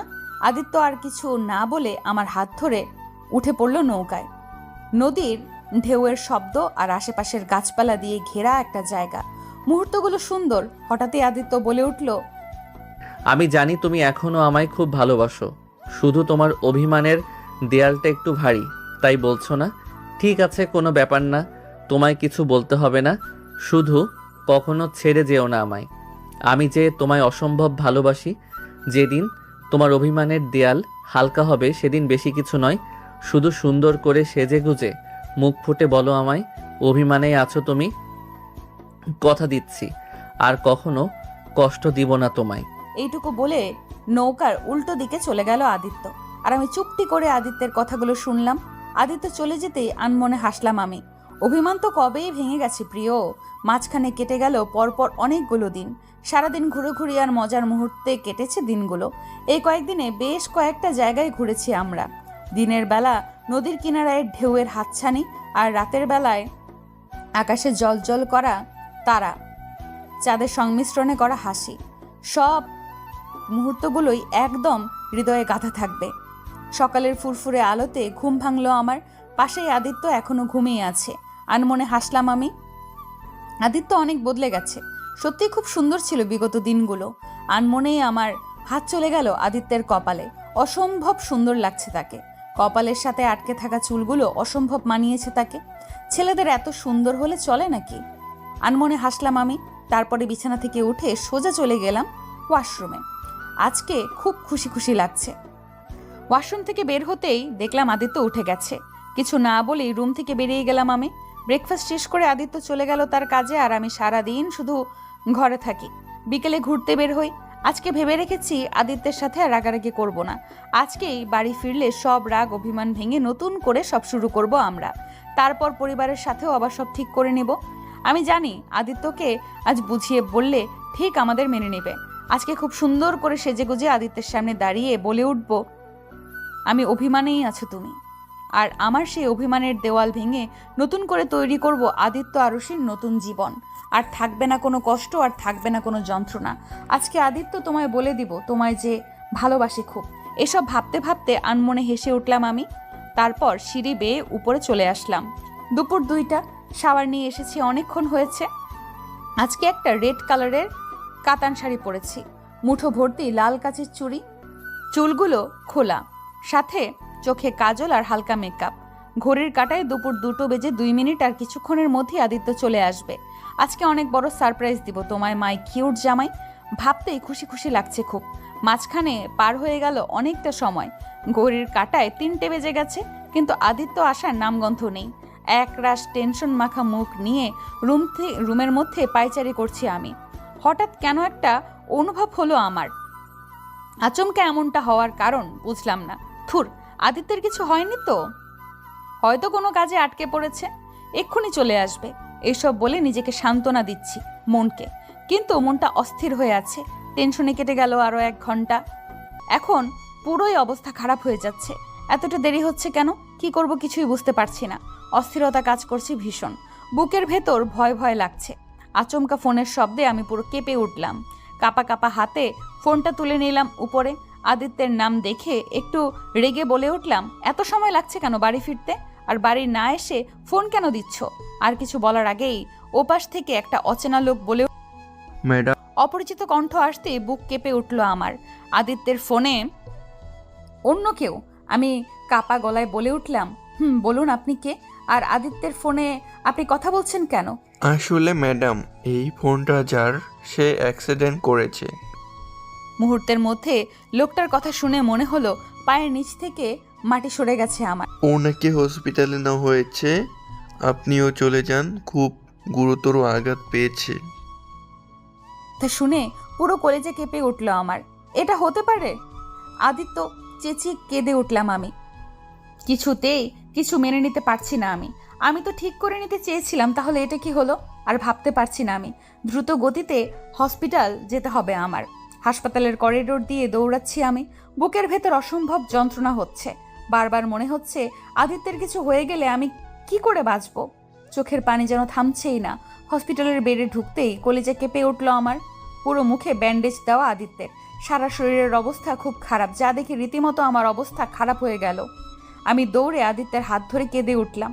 এসব কি হয়ে গেল আদিত্য? আমি তো এমন কিছু চাইনি। এমনটা কেন হলো আদিত্য? আমি তো ভেবেছিলাম আজকে তোমার সাথে সব অভিমান ভেঙে নতুন করে সব শুরু করব। তাহলে এটা কি হয়ে গেল? বলতে বলতে কেঁদে উঠ। হসপিটালের বেডে শুয়ে আছে আদিত্য। মাথায় আর পায়ে অসম্ভব রকম আঘাত পেয়েছে সে। কি করে কি হলো সে যেন কিছু বুঝতে পারল না আদিত্য। এমনটা নয় যে সে রাস্তার মাঝখান দিয়ে ড্রাইভ করছিল। হুট করে একটা ট্রাক এসে পিছন থেকে ধাক্কা দিয়েছিল। ভাগ্য ভালো ছিল, খুব একটা ক্ষতি হয়নি তার, শুধু পায়ে বেশি আঘাত পেয়েছে আর মাথায়। এমন সময় হতভম্ব হয়ে দৌড়ে এসে তাকে জড়িয়ে ধরলো আরুষি। আচমকা এমনটা হওয়াতে আদিত্য পুরো ঘাবড়ে গেল। পরক্ষণে নিজেকে সামলে নিল সে। আরুষি কেঁদে বলল, 2 মিনিটের জন্য আমার জানটা বেরিয়ে যাচ্ছিল, আর তুই এখানে আরামে শুয়ে আছিস? আরুষির কথা শুনে আদিত্য অবাক হয়ে বলল, কি মানে? কিছুক্ষণ আগে ভুল পেশেন্টের কাছে গিয়ে কান্নাকাটি করছিলাম আমি। আরুষির কথা শুনে আদিত্য হাসবে না কাঁদবে বুঝতে পারছে না। এবার তাহলে ফ্ল্যাশব্যাকে যাওয়া যাক। কিছুক্ষণ আগে আরুষি আদিত্যের গাড়ির সামনে থেকে রিক্সা করে যাচ্ছিল একটা লোক। আদিত্যের গাড়ির সাথে ধাক্কা, গুরুতর আঘাত পেয়েছে সে। এতটাই আঘাত পেয়েছে যে তার পুরো শরীর ব্যান্ডেজ করে রাখা হয়েছে। আর আরুষি যখন কান্না করছিল তখন সেই লোকটার বউ এসে আরুষিকে বলে, আর আরুষি পুরো ভেবাচেকা খেয়ে যায়। তুই একটা শয়তান, বদমাশ, খুব খারাপ তুই। এই বলে আদিত্যের বুকে কিল ঘুষি মারতে থাকে আরুষি। আদিত্য আরুষির কাজে অবাক হয়ে এমন করছো কেন? আমার কি দোষ? তুমি ভুল জায়গায় চলে গেছো, তাতে আমি কি করতে পারি? তুই কি করতে পারস মানে? তোর জন্য বলতে বলতে আরুষি কেঁদে দেয়। আদিত্য আরুষির কাজে খুশি হয়ে আরুষিকে তার বুকের সাথে জড়িয়ে ধরে বলল, খুব ভয় পেয়েছি। ভয় পাবো না? আমার নিঃশ্বাস বন্ধ হয়ে এত না, আমি কাউকে ভালোবাসি না। এমন সময় রুমে ঢুকলো ডাক্তার। তাকে দেখে চোখ মুছে রুম থেকে বেরিয়ে আসলাম আমি। ডাক্তার হালকা হেসে বলল আদিত্যকে, বউ তোমার? হাসলো আদিত্য। তার মাথা নাড়িয়ে বলে উঠল, হুম। খুব ভাগ্যবান তুমি, তোমায় খুব ভালোবাসে। আদিত্য ডাক্তারের কথা শুনে অবাক হয়ে বলল, আপনি কি করে বুঝলেন? কিছুক্ষণ আগে তোমায় মনে করে অন্য একটা পেশেন্টকে ধরে অনেক কান্না করলো আর বলছিল তোমায় খুব ভালোবাসে, তাই আর কি। আদিত্য ডাক্তারের কথা শুনে হালকা হাসলো, তারপর বলে উঠল। হুম, খুব ভালোবাসে আমায়। তারপর ডাক্তার কিছুক্ষণ আদিত্যকে দেখতে লাগলো, তারপর বলে উঠল সে, আজকে খুব জোর বেঁচে গেছো তুমি, কিন্তু অ্যাক্সিডেন্টটা করলে কি করে? আমি নিজেও জানি। আমি তো খুব সুন্দরভাবেই ড্রাইভ করছিলাম রাস্তায়, তেমন জ্যামও ছিল না। হঠাৎ কোথা থেকে একটা ট্রাক এসে ধাক্কা দিল। ডাক্তার আর কিছু বলল না, আদিত্যকে দেখে চলে যেতে নিল সে। এমন সময় দরজার সামনে দাঁড়িয়ে আরুষি। কি ওনাকে বাসায় নিয়ে যেতে? আজকের দিনটা থাক, কালকে নিয়ে যেতে পারবেন। তবে হ্যাঁ, অনেক সেবা করতে হবে কিন্তু। ওটা নিয়ে বেশি ভাববেন না ডাক্তার, ওর কোনো কোনো অসুবিধা নেই। আদিত্যকে খাবার খাইয়ে দিচ্ছি আমি, আর আদিত্য নিশ্চুপভাবে খাচ্ছে। এমন সময় রেগে বলে উঠলাম আমি, চোখ কি পেছনে নিয়ে গাড়ি চালাচ্ছিলেন যে অ্যাক্সিডেন্ট হয়ে গেল? কয়েক ঘন্টা আগে তুই, আর এখন সোজা আপনিতে চলে গেছো। যেটা বলেছি সেটার উত্তর আগে দিন। জানি না কিভাবে কি হলো, হঠাৎ পিছন দিক থেকে একটা ট্রাক এসে ধাক্কা দিল। শত্রুতামি ছিল নাকি ট্রাক? সেটা তাহলে কি বলতে পারেন? আরে রেগে যাচ্ছ কেন? আমি তো সত্যি কথাই বলেছি। হইছে, আর কিছু বলতে হবে না, খাওয়ানো শেষ, এখন ওষুধ খেয়ে ঘুমিয়ে পড়ুন। ঠিক আছে। আচ্ছা একটা কথা বল। বাইরে বের হতে গিয়েও দাঁড়িয়ে পড়লো আরুষি। তারপর পিছন ঘুরে বলে উঠল সে। বলুন। শাড়িতে কিন্তু তোমায় খুব সুন্দর লাগছে। তা হঠাৎ শাড়ি পরছিলে কেন? এতক্ষণ পর মনে পড়লো আমি আদিত্যের জন্য সেজেছিলাম। যাক, কোনো ব্যাপার না, আদিত্য সুস্থ হয়ে বলবো এইসব ভেবে আদিত্যকে বলে উঠলাম, এমনি পড়েছিলাম। এতটুকু বলে হন হন করে চলে আসলাম আমি। এদিকে আদিত্য আর কিছু না ভেবে চুপচাপ। ভোরের আলোতে ঘুম ভাঙলো আদিত্যের। রুমের জানালা ভেদ করে আলো আসছে তাদের রুমে। একটু পাশ ঘুরতেই আরুষিকে শুয়ে থাকতে দেখে হাসলো আদিত্য। এরপর তার হাত দিয়ে আরুষির কপালের চুলগুলো সরিয়ে দিল। এক দৃষ্টিতে তাকিয়ে আছে আদিত্য আরুষির দিকে। মায়াবী ফেস, চোখের কাজল গেছে লেপ্টে, চুলগুলো এলোমেলো ভাবে উড়ছে। এই মুহূর্তে আরুষি অগোছালো থাকলেও আদিত্যর কাছে তাকে অসম্ভব সুন্দর লাগছে। আসলে কাউকে ভালোবাসলে সে যেভাবেই থাকুক না কেন, সবসময় ভালোই লাগে তাকে, যেমনটা আদিত্যের কাছে আরুষিকে লাগছে। হালকা নড়ে উঠল আরুষি, কারণ সকালে রোদ এসে পড়ছে আরুষির মুখে। আদিত্য তার বাম হাতটা একটু উপরে, যার ফলে আরুষির মুখ এসে পড়ল আদিত্য। হালকা ছায়া পড়তেই আরুষি আরাম করে আবার ঘুমিয়ে পড়ল। ঘড়িতে সকাল 10:30। আদিত্যকে বাড়ি নিয়ে যাওয়া হবে এখন। আদিত্যের খবর শুনে তার বন্ধুরা বেশ কয়েকবার এসেছে তাকে দেখতে, এখন আবার আসবে আদিত্যকে নিয়ে যেতে। হসপিটালে সব বিল মিটিয়ে আদিত্যকে নিয়ে বসানো হলো গাড়িতে। তার সাথে বসেছে আরুষি, আর গাড়ি ড্রাইভ করছে রাশেদ। আদিত্যের পিছনে আছে আরো 2-3টে গাড়ি যাচ্ছে তাদের সাথে। সবাই আদিত্যের অ্যাক্সিডেন্ট নিয়ে চিন্তিত। সবাই ভাবছে হুট করে কি করে এমনটা হলো। বেশ কতক্ষণ পর আদিত্যের গাড়ি এসে থামলো আদিত্যদের বাড়ির সামনে। আদিত্য পায়ে ব্যথা থাকায় আরুষি আর রাশেদ ধরে নিয়ে যাচ্ছে আদিত্যকে। আদিত্যকে নিয়ে বসানো হলো সোফায়। তারপরে আদিত্যের সাথে কতক্ষণ কথা বলে চলে যায় রাশেদ। রাত 8টা। সারাদিন সোফায় থাকলেও এখন আদিত্যকে রুমে নিয়ে গিয়ে শুইয়ে দিতে হবে। কিন্তু কথা হলো, আমি একা একা কি করে নিয়ে যাব আদিত্যকে, তাও সিঁড়ি বেয়ে উপরে? থুর, তখন একসাথে রাশেদকে নিয়ে উপরে উঠিয়ে নিয়ে গেলেই ভালো হতো। এদিকে আদিত্য আমার ভাবনা দেখে বলল, এতে ভাবার কি আছে, আমায় কোলে করে নিয়ে চলো। আমার চাহনি দেখে হাসলো আদিত্য। তার মজা করছিলাম। আপনি রাশেদ? ও এখন আসতে পারবে না? এমন সময় দরজার সামনে দাঁড়িয়ে ছিল রাশেদ। আদিত্যের কথা শুনে দাঁড়িয়ে পড়ল সে। আদিত্যের কথা শুনে অবাক হয়ে বললাম আমি, কেন? ও ওর গার্লফ্রেন্ডের সাথে বিজি আছে। ওদিকে রাশেদ আদিত্যের কথা শুনে কি করবে বুঝতে পারছে না। আদিত্য হাতের ইশারায় রাশেদকে যেতে বলে। রাশেদ হালকা হেসে চলে যায়। হয়তো রাশেদ বুঝতে পেরেছে আদিত্য কি করতে চাচ্ছে। কি? রাশেদ ভাইয়ের? আছে তো। ও, তাহলে কি করে নিয়ে যাব আপনাকে উপরে? আরে কিছু হবে না, আমায় ধরো। কিছুক্ষণ ভেবে বলে উঠলাম আমি, ঠিক আছে। দেয়ালের সাথে চেপে ধরে দাঁড়িয়ে আছে আদিত্য, আর আমি একদম অপ্রস্তুত অবস্থায় তাকিয়ে আছি আদিত্যের দিকে। আদিত্যকে রুমে নিয়ে আসতে গিয়ে এমন একটা পরিস্থিতিতে পড়তে হবে বুঝতেই পারিনি। তবে এই পরিস্থিতি তৈরির জন্য আমি নিজেই দায়ী। কিছুক্ষণ আগে আদিত্যকে ধরে সিঁড়ি বেয়ে উপরে নিয়ে আসতে আসতে রুমে ঢুকতেই আমি নিজের পায়ে পেঁচিয়ে পড়ে যেতে নিলে সাথে সাথে আদিত্য আমায় ধরে দেওয়ালের সাথে ধরলো। আচমকা এমনটা হওয়াতে পুরোই ঘাবড়ে গেলাম আমি। সাথে সাথে আদিত্যকে ধরে নিয়েছি আমি। বর্তমানে আদিত্য আমায় ধরে আছে। আদিত্যের ভারী নিঃশ্বাস এসে পড়ছে আমার মুখে। বুকের ভেতর ধকধক করছে আমার। হঠাৎ করে এতটা কাছে আসায় আমি পুরো অপ্রস্তুত হয়ে পড়েছি। আদিত্য আমার মুখের দিকে তাকিয়ে তোমার ঠোঁটের মিষ্টি হাসি আমার প্রিয় সখী। হুট করে আদিত্যের মুখে এমন কথায় হকচকিয়ে উঠলাম আমি।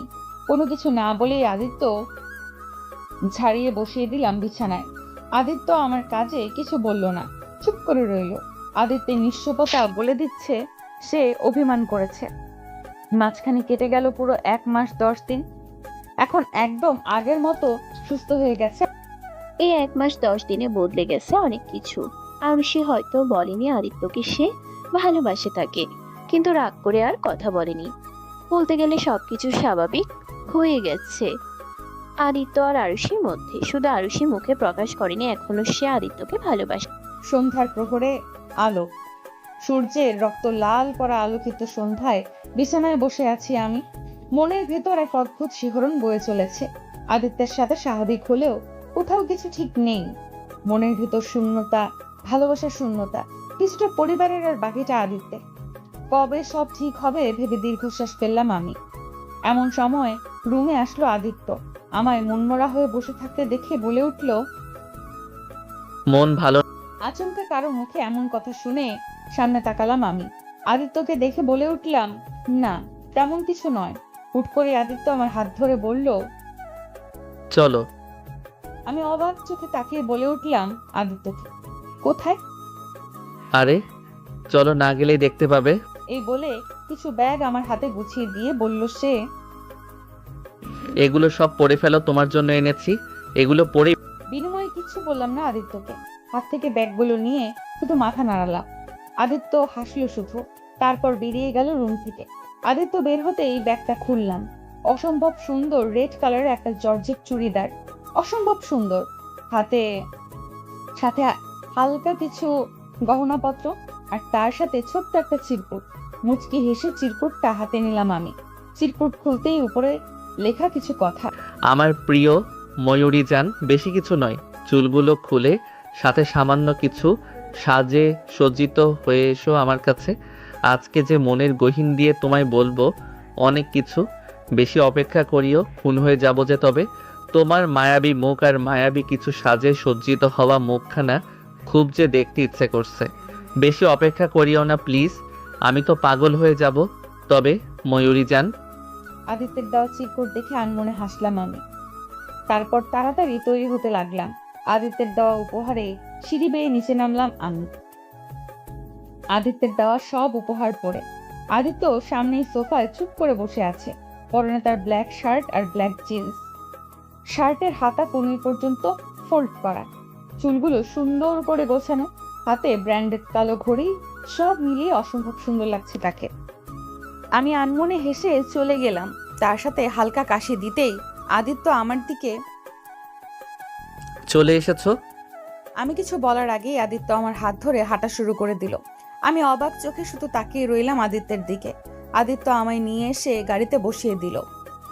তারপর আদিত্য ড্রাইভার সিটে বসে গাড়ি চালাতে শুরু করলো। আমাদের গাড়ি থামলো একটা 20 তলা উঁচু বিল্ডিং এর নিচে। আদিত্য গাড়ি থেকে নেমে বলে উঠলো আমায়, নামো। আমিও কিছু না ভেবে নেমে পড়লাম। আদিত্য আমার হাত ধরে হাঁটা শুরু করলো। আলোকিত ছাদের উপর দাঁড়িয়ে আছি আমি আর আদিত্য। অসম্ভব সুন্দরভাবে সাজানো ছাদটি, চারদিকে লাইটিং করা, আশেপাশে লাল রঙের লাভের বেলুন দিয়ে সাজানো। নিচেও চারদিকে ছড়িয়ে ছিটিয়ে পড়ে আছে লাভ বেলুন। ছাদের রেলিং গুড়িয়ে রয়েছে মোমবাতি। উপরে উঠছে আকাশ ভরা ফানুস। এক কথায় বলতে গেলে অসম্ভব সুন্দর করে সাজানো হয়েছে ছাদটি। আমি পুরো অবাক হয়ে তাকিয়ে আছি চারদিকে সৌন্দর্য দেখে। আচমকা আদিত্য একটা বেলুন হাতে তুলে দিল। আমি অবাক হয়ে তাকালাম বেলুনটির দিকে, কারণ বেলুনের উপরে। হুট করেই আদিত্য বসে পড়লো নিচে। তারপর বলে উঠল সে, রাতের আকাশের জ্যোৎস্না ভরা আলো, চারিদিকে শীতল মেশানো মিষ্টি বাতাস বইছে। শরীরের পুরো শিরা থেকে উপশিরাগুলো প্রসারিত হয়ে যাচ্ছে।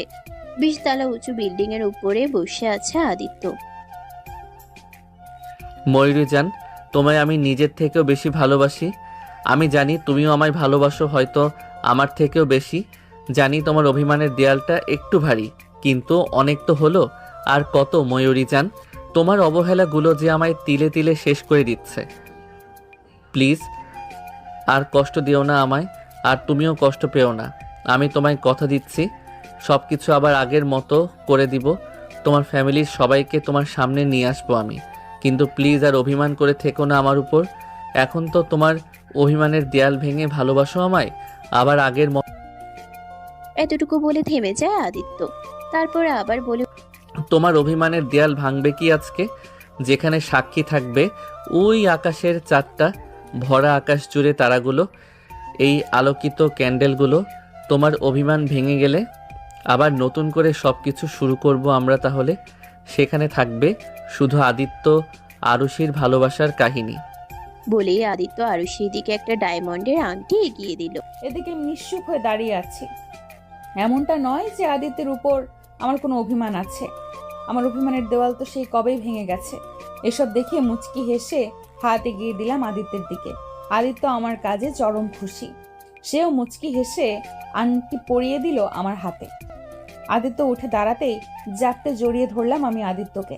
কতদিনের পূর্ণ বাসনা পূরণ হলো আজ। আমি খুশি হয়ে আদিত্যকে বলে উঠলাম, আমার অভিমানের দেওয়াল অনেক আগেই ভেঙে গেছে আমার কিউট জামাই। হয়তো এই দিনের অপেক্ষায় এতদিন বলতে পারিনি, আজই বলছি তোমায় প্রিয়। আমার অভিমানেই আছো তুমি, আর তোমায় আমি আমার নিজের থেকেও বেশি ভালোবাসি। আগেও বেসেছি, এখনো বাসবো, আর সারা জীবনই বেসে যাব। আদিত্য আরুষির কথা মনে মনে খুব হলো। তারপর দুজন দুজনকে খুব শক্ত করে জড়িয়ে ধরলো। আর আজ থেকেই পূর্ণতা পাবে আদিত্য আরুষির ভালোবাসা। আর তাদের এই পূর্ণতা পাওয়া ভালোবাসার সাক্ষী হিসেবে রইল এই 20 তলা উঁচু বিল্ডিং, আর আকাশ ভরা তারা চাঁদ, আর আদিত্যের সাজানো ক্যান্ডেলগুলো। রান্নাঘরে দাঁড়িয়ে আছি আমি। উদ্দেশ্য হচ্ছে রুটি আর আলু ভাজি রান্না করব। আজকে খুব খুশি আমি। এখন শুধু আব্বু আম্মু মেনে নিলেই সব ঠিক হয়ে যাবে। তারপর সবাই মিলে একসাথে খুব মজা হবে। এসব ভাবছি আর ময়দা মাখছি, এমন সময় পেছন থেকে মুখে ময়দা মেখে দিল কেউ। আচমকে এমনটা হওয়াতে আমি পুরো ঘাবড়ে গেলাম। পরক্ষণে পেছন ঘুরে আদিত্যকে দেখে বলে উঠলাম, এটা কি? কিছু হলো তোমায় একটু। ও, ময়দা মুখে মাখিয়ে দিয়ে ভালোবাসা? ঠিক আছে, তাহলে আমিও একটু দেই। এই বলে পুরো 2 হাত ভর্তি করে ময়দা নিয়ে নিলাম। আদিত্য তা দেখে বলে উঠ, এই না না, মাই জামাই, মাখতে তো হবেই, ভালোবাসতে হবে না? এই নিয়ে আমাদের দুজনের মধ্যে ছোটাছুটি শুরু হয়ে গেল। পুরো রান্নাঘরে দৌড়াদৌড়ি শুরু হয়ে আদিত্য আর আমার মুখে ময়দা মেখে দিচ্ছে। রুটি আর বানানো হলো না, ময়দা দিয়ে হাডুডু হয়ে গেছে। হুট করে দৌড়াদৌড়ির মাঝখানে আদিত্য জড়িয়ে ধরলো আমায়। আচমকে এমনটা হওয়াতে আমি ভরকে গেলাম। তারপর আরো ময়দা দিয়ে আদিত্যের চুল মুখে পুরো ভরিয়ে দিয়েছি। এদিকে আদিত্য আমার কাজে কোনো রিয়াকশন দিল না, শুধু নিশ্চুপভাবে তাকিয়ে আছে আমার দিকে। আদিত্যের এমন কাজ দেখে আমি পুরো হাবলার মতো তাকালাম। তারপর বলে উঠলাম, কি হলো, ওইভাবে তাকিয়ে আছো কেন? তোমার চোখে যে অদ্ভুত মায়া আছে ময়ূরী যান। মানে? বলতেই আদিত্য একটু একটু কাছে এগোতে লাগলো আমার। আদিত্যের এমন কাজে অবাক হয়ে বললাম আমি। বিনিময়ে আদিত্য কিছু বললো না, চুপচাপ এগোতে লাগলো আরুষির। এক পর্যায়ে দেওয়ালের সাথে লেগে গেলাম আমি। এদিকে আদিত্য থামার নাম নেই। এক পর্যায়ে আদিত্য অনেকটা কাছে চলে এসেছে আমার। আদিত্যের নাকের নিঃশ্বাস এসে পড়ছে আমার মুখে। পুরো শরীর কেঁপে উঠলো আমার। আমি কাঁপা কাঁপা গলায় বললাম, তুমি এত কাছে কেন এলে? আদিত্য আমার কথা শুনে আমার ঠোঁটে হাত দিয়ে বলল। আমি অবাক হয়ে তাকালাম আদিত্যের দিকে। হুট করেই আদিত্য ঝুঁকে পড়ল। সাথে সাথে ভয়ে ঘাবড়ে গিয়ে চোখ বন্ধ করে নিলাম আমি। এদিকে আদিত্য আরুষির কাজে মুচকি হাসলো। তারপর 2 হাত মুঠো ভর্তি করে আরুষির পুরো মুখে আর চুলে ময়দা মেখে দিল আদিত্য। তারপর হেসে দিল আদিত্য। এদিকে আদিত্যের এমন কাজে আমি পুরো বোকা বনে গেলাম। পরক্ষণেই রেগে বলে উঠলাম, এটা কি করলে? ঠিক আছে, ওয়েট। এই বলে পুরো 1 বাটি ময়দা আদিত্যের শরীরে মেখে দিলাম আমি। আবারও শুরু হলো ময়দা মাখানোর হাডুডু খেলা। রাত 10টা, ব্যালকনিতে দাঁড়িয়ে আছি আমি। এমন সময় পেছন থেকে জড়িয়ে ধরলো আদিত্য। কি ভাবছো এত? আচমকা আদিত্য জড়িয়ে ধরে কথাটা বলে উঠলো আমায়। আদিত্যের প্রশ্নের উত্তরে বলে উঠলাম আমি, তেমন কিছু নয়। আচ্ছা, তুমি আকাশের দিকে তাকিয়ে কি দেখো? তেমন কিছু নয়। কিছু তো একটা আছেই ওই আকাশে, যেটা তুমি খুব গভীর দৃষ্টিতে তাকিয়ে দেখো। বলো আমায়। তেমন কিছু নয়, খালি খালি আকাশের দিকে তাকিয়ে থাকতেই ভালো লাগে।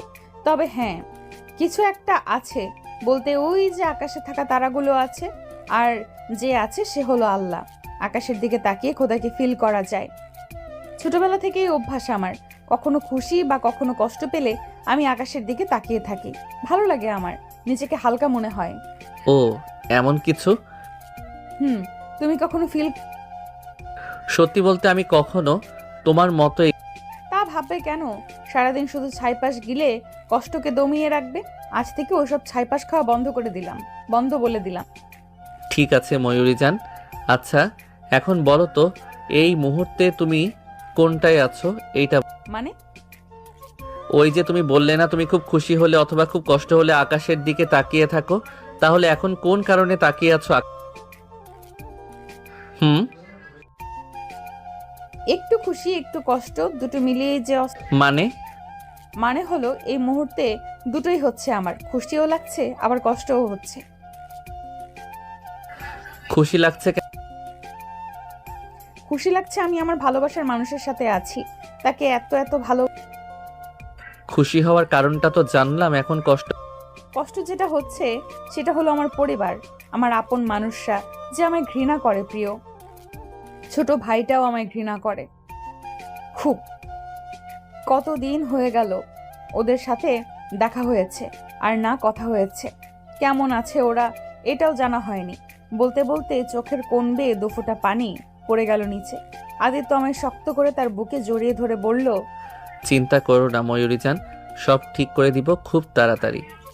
বিনিময়ে আরুষি কিছু বলল না। আদিত্যের বুকে মাথা দিয়ে জড়িয়ে ধরল তাকে। কিছুক্ষণ পর হুট করে আদিত্য কোলে তুলে নিল আরুষিকে। তারপর বিছানায় শুয়ে দিয়ে নিজেও ঘুমিয়ে পড়ল। সূর্যের ফুরফুরে আলোতে ঘুম ভাঙলো আমার। পাশে আদিত্যকে না দেখে অবাক হলাম আমি। ঘড়ির কাঁটায় 7টা বাজে। এত তাড়াতাড়ি আদিত্য গেল কোথায়? বেশি কিছু না ভেবে বিছানা থেকে উঠে বসলাম আমি।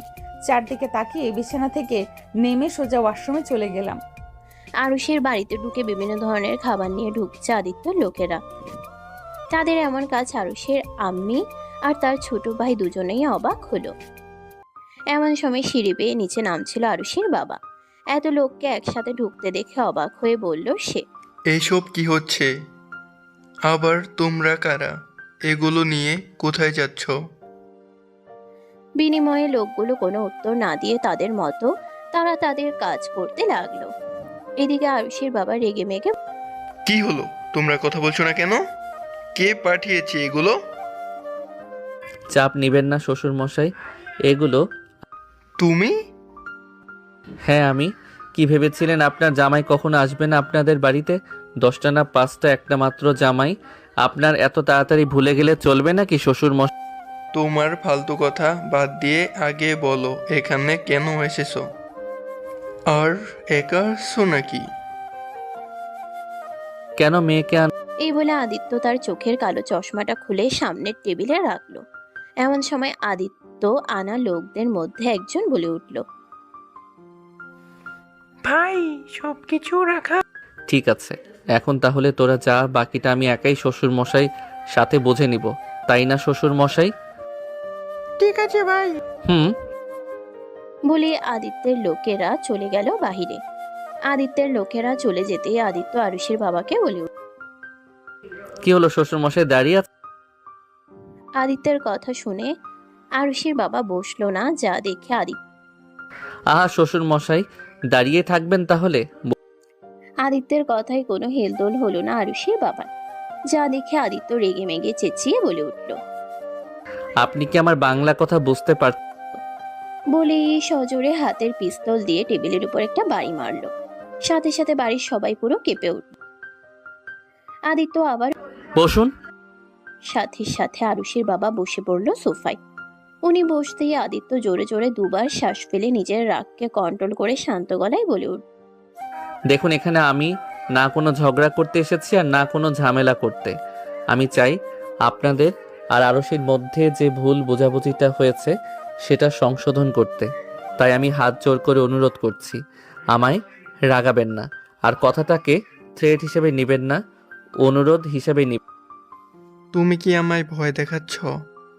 এই যে শ্বশুর মশাই, মাত্র বললাম থ্রেট হিসেবে নেবেন না। তারপরও দেখুন শ্বশুর মশাই, যেটা হয়েছে সেটার জন্য আরুষির কোনো দোষ নেই। যা করেছি সব আমি করেছি, তাই প্লিজ আরুষির উপর আর রাগ করে থাকবেন না। ও যে আপনাদের ছাড়া ভালো নেই, আমি জানি আপনারাও আরুষিকে ছাড়া ভালো নেই, তাই আমি আপনাদের কাছে হাত জড়ো করে বলছি, প্লিজ আর রাগ করে থাকবেন না। আপনার সব রাগ তো আমার উপর, প্লিজ শাস্তি আরুষিকে দিবেন না। এই কয়েকদিনে এমন দিন নেই যেদিন আরুষি আপনাদের কথা ভেবে কাঁদেনি। প্লিজ ওকে কাঁদাবেন না। প্লিজ সব ভুলে গিয়ে আবার আগের মতো করে আরুষিকে আপন করে নিন, প্লিজ শ্বশুর মশাই। তুমি কি চাচ্ছ আমি তোমাকে জামাই হিসাবে আমি জানি আমায় আপনি কোনো দিনও মেনে নেবেন না, কারণ আমার কাজ সম্পর্কে এতটুকু বলবো, আমি যেটা করি সেটা লোকদের ভালোর জন্য। যারা গরিবদের টাকা ক্ষমতার জোরে কেড়ে নেয় তাদের আমি শাস্তি দেই, আর এটা যদি অপরাধ হয় তাহলে আমি অপরাধী। আপনাকে আমায় মেনে নিতে হবে না শ্বশুর মশাই, আরুষিকে মেনে নিলেই হবে। তবে মেনে নিবেন মানে এটা নয় আমায় ছেড়ে দিয়ে। এতটুকু বলে থামলো আদিত্য। ছোটবেলা থেকে আমি একা বেঁচে আছি, কখনো বাবা মার ভালোবাসা পাইনি, আর না পেয়েছি কোনোদিন ভাই বোনের ভালোবাসা। এই ভালোবাসার অভাবে এমন হয়ে গেছি আমি। তারপর হঠাৎ আরশি আসলো, আমায় ভালোবাসলো, তখন বুঝলাম ভালোবাসার আসল মানে। কিন্তু যতক্ষণে বুঝতে পেরেছি ততক্ষণে দেরি হয়ে গেছে, তাই এমনটা করতে হলো। সত্যি বলতে মা বাবার ভালোবাসা পেতে তো আমারও খুব পেতে ইচ্ছে হয় শ্বশুর মশাই, কিন্তু কি করার, ভাগ্যে নেই আমার। তাই আমি চাই না আমার জন্য কেউ বাবা মার ভালোবাসা থেকে বঞ্চিত হোক। তাই অনুরোধ, শ্বশুর মশাই আর আরশিকে কষ্ট দিয়েন না। এই বলে আদিত্য থেমে গেল। হয়তো আর কিছুক্ষণ কথা বললেই তার চোখ ভেসে আসতো। এদিকে দূর থেকে আরুষির মা আদিত্যর কথা শুনে ওনার খারাপ লাগলো।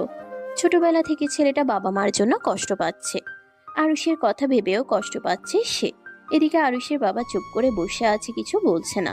এমনটা নয় যে সে আরুষির জন্য কষ্ট পাচ্ছে না, আরুষিকে ভালোবাসে তো খুব, কিন্তু তার এই চাপা কষ্ট কাউকে বুঝতে দেয়নি আরুষির বাবা। বেশ কিছুক্ষণ কি হলো শ্বশুর মশাই, কিছু বলবেন না?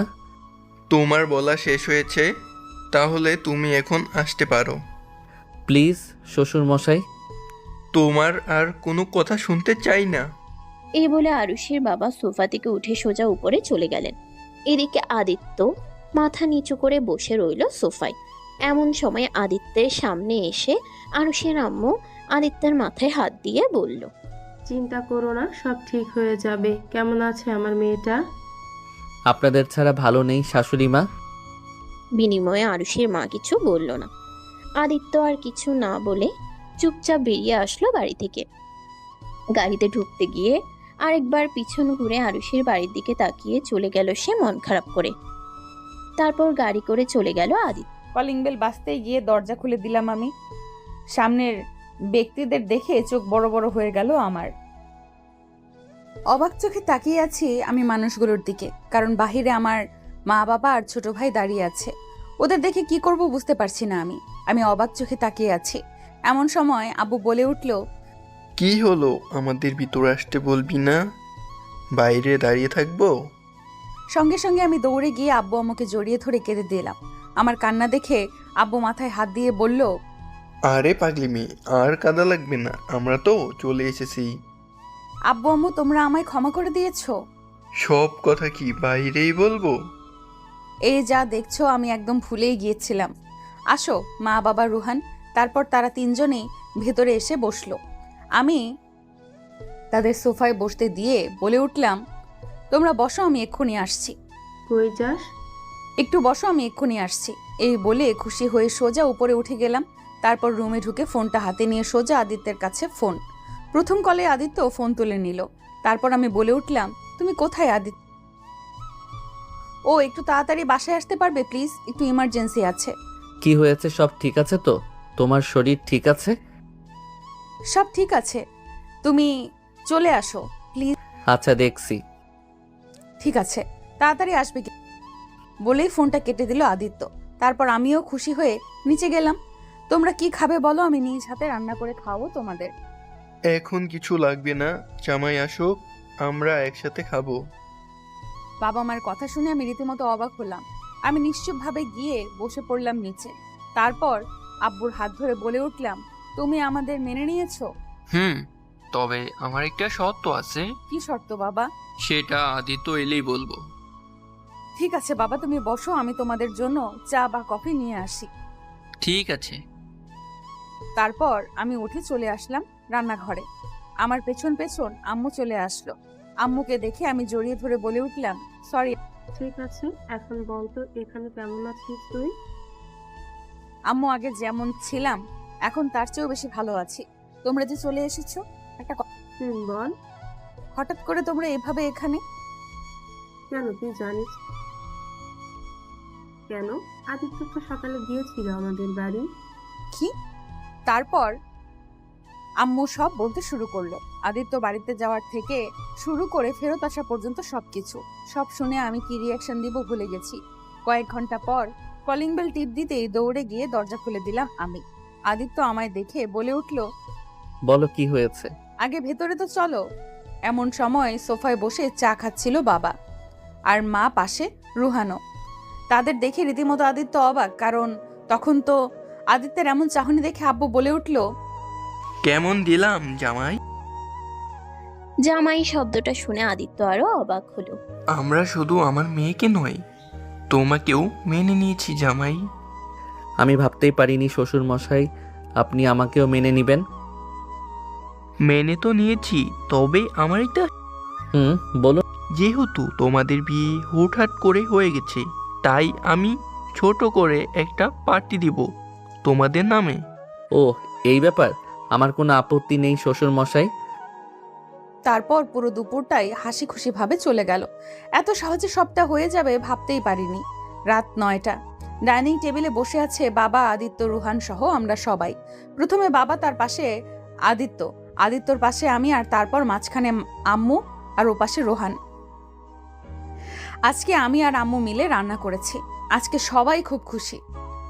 তাই আজ রাতে আম্মু আমায় রুহানকে খাইয়ে দিবে। অনেকদিন হয়ে গেছে মা ভাত খাইয়ে দেয়নি। প্রথম লোকমা ভাত আমার মুখে তুলে দিল।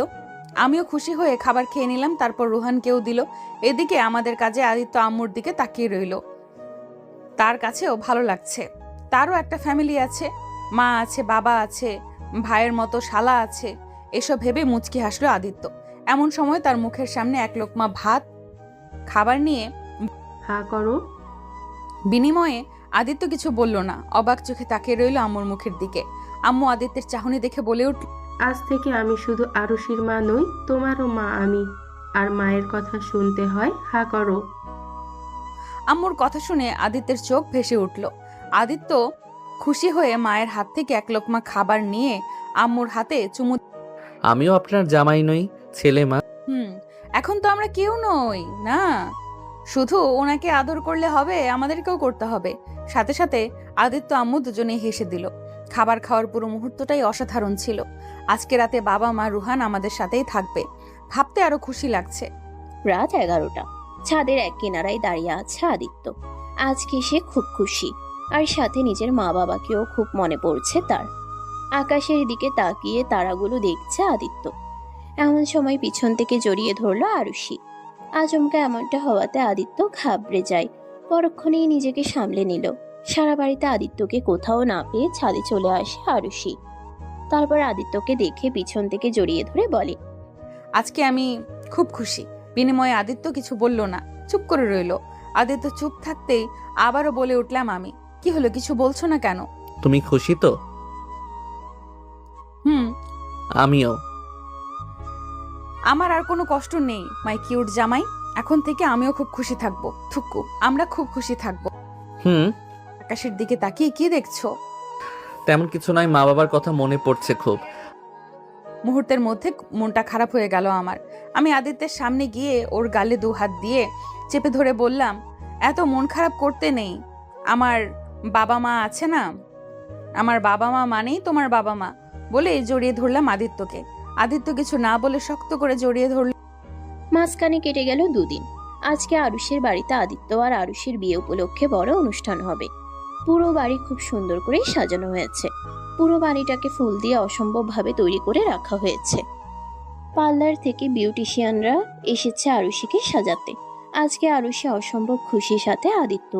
হয়তো কেউই বিশ্বাস করতে পারছে না এত সহজেই সবাই সবটা মেনে নিয়েছে।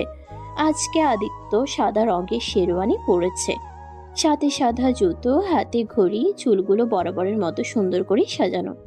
অল্প সাজেই অসাধারণ লাগছে আদিত্য। আর অন্যদিকে আরুষি আজকে রেড সাদা কম্বিনেশনে মিশ্রিত একটা লেহেঙ্গা পরেছে। চুলগুলো গর্জিয়াস ভাবে খোপা করা, মুখে ভারী মেকআপ, গলায় ভারী নেকলেস, হাতে গর্জিয়াস চুড়ি, চোখে আইলাইনার, মাস্কারা সহ পুরো গর্জিয়াস মেকআপ দিয়ে সাজানো হয়েছে তাকে। তাকেও অসম্ভব সুন্দর লাগছে আজকে। সিঁড়ি বেয়ে নিচে নামছে আরুষি আর আদিত্য। পুরো অনুষ্ঠানের মানুষের চোখ এখন ওদের দিকে।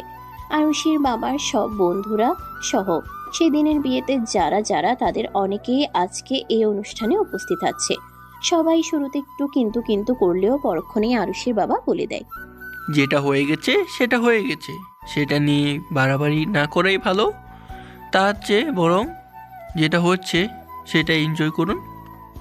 সারা দিনটাই গান বাজনা, নাচ, খাওয়া দাওয়া, ফটোশুট সহ বলেন বিভিন্ন আনন্দের সঙ্গে কেটে গেছে। এক কথায় বললে পুরো হ্যাপি এন্ডিং। রাত 8টা। আরুষির বান্ধবীরা আরুষিকে খুব সুন্দর করে আবার সাজিয়ে বিছানায় বসিয়ে দিয়ে গেছে। এক কথায় বলতে গেলে আজকে আদিত্য আর আরুষির বাসর রাত। একরাশ ভয়, ভালো লাগা সবকিছু নিয়ে বসে আছে আরুষি।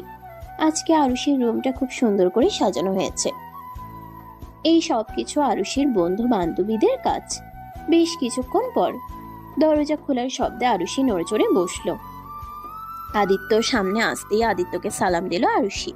আচমকা এমনটা হওয়াতে আদিত্য একটু ঘাবড়ে গেলেও পরক্ষণেই নিজেকে সামলে নিয়ে সালামের জবাব দিল সে। তারপর পুরো রুমটা দেখতে লাগলো। আরুষির রুমটা এত সুন্দর করে সাজানো হয়েছে সেটা আদিত্য জানতো না। এই জন্যই তখন আরুষির বান্ধবী হাসতে হাসতে বলেছিল। আদিত্য হাসলো। তারপর আরুষির সামনে বসে আরুষির মাথার ঘোমটা খুলে দিয়ে বলে উঠল, আজকে আমার ময়ূরী জানকে অসম্ভব সুন্দর লাগছিল, কিন্তু তার মানে সেটা কখন বললাম? এই মাত্রই তো বললে। আর অনুষ্ঠানে আমার বান্ধবীদের সাথে এত গা ঘেঁষে ছবি তোলার কি ছিল? এতক্ষণ পর আদিত্য বুঝতে পারলো আরুষি কেন গম্ভীর মুডে আছে। আদিত্য হালকা ও এই জন্য মহারানী রেগে বোম হয়ে আছে? তবে যাই বলো, তোমার বান্ধবীরা কিন্তু খুব সুন্দর। সাথে সাথে আরুষি রেগে মেগে বিছানার উপর দাঁড়িয়ে বলল, কি বললে তুমি? এটা কি করছো? আমায় রেখে অন্য কোনো মেয়ের দিকে তাকালে একদম চোখ উপড়ে ফেলবো বলে দিলাম। বলে কিনা আমার বান্ধবীদের সুন্দর। আরে ওটা তো মজা করে। তোমার মজার গুষ্টি গেলে থাকো তুমি, গেলাম। এই বলে যেই না আরুষি বিছানা থেকে নামতে যাবে সাথে সাথে আরুষি এসে পড়লো আদিত্যের বুকে। আচমকা এমনটা হওয়াতে আরুষি পুরো ভেবাচিকা খেয়ে গেল। আদিত্য আরুষিকে ধরে বলে উঠল, বাসর ঘরে এইভাবে চলে গেলে চলবে নাকি? মানে বোঝাচ্ছি তোমায়। তারপর দুজনেই ডুব দিল ভালোবাসার সাগরে। খুনসুটি, রাগ, অভিমান নিয়েই দিন কাটছিল আদিত্য আর আরুষির জীবন। দেখতে দেখতে কেটে গেল পুরো 5 বছর। আয়নার সামনে দাঁড়িয়ে আদিত্য চেঁচাচ্ছে, আরুষি, আরুষি, কোথায় তুমি? আমার টাই কোথায়? আরে ড্রয়ারে আছে, দেখো। আমি পাচ্ছি না, তুমি একরাশ বিরক্ত মাখা মুখ নিয়ে রান্নাঘর থেকে বেরিয়ে আসলো। এমন সময় শাড়ির আঁচল ধরে দাঁড়ালো কেউ। পিছন ঘুরে আরুষি তাকে দেখে, ওরে শয়তান, চলো আমার সাথে। এদিকে আরুষি এখনো না আসায় আদিত্য আবারও চেঁচিয়ে বলল, কি হলো আরুষি? এই তোমারটাই। আদিত্য ঘুরে তাকাতেই তার ছেলে আয়ুষের গলায় দেখে বলে উঠল। এটা কি করেছো তুমি?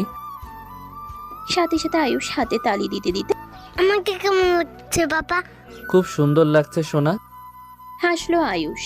আয়ুষ হলো আদিত্য আর আরুষির ছেলে। আদিত্য আবারও বলে উঠল, কিন্তু এখন যে এটা দিতে হবে পাপাকে, পাপা যে কাজে যাবে। না আমি এসব কি হচ্ছে আয়ুষ? পাপা বলছে না পাপার লাগবে, এখন দাও বলছি। পাপা আমি পচা খালি মারে। ঠিক বলছো, আম্মি পচা। কি আমি পচা? সোনা তুমি এখন বাহিরে গিয়ে খেলো, আমি তোমার জন্য চকলেট নিয়ে আসছি। আয়ুষ আর কিছু না বলে চলে গেল রুম থেকে। এদিকে আরুষি হাবলার মতো তাকিয়ে রইল। তারপর এটা কি করলে? ও তো তাই না দিয়েই চলে গেল। ভাবছি আজকে আর কোথাও যাব না, বাড়িতে থাকবো। বাড়িতে থাকবে কেন? সেটাই তো বলবো। এই যেই না আদিত্য এগোতে গেল, সাথে সাথে আরুষি দিল দৌড়, আর আরুষির পিছনে আদিত্য দিল দৌড়। পুরো রুমে দুজনেই ছোটাছুটি করছে, আর এইভাবেই খুনছুটি আর ভালোবাসায় কাটছে আদিত্য আরুষির জীবন।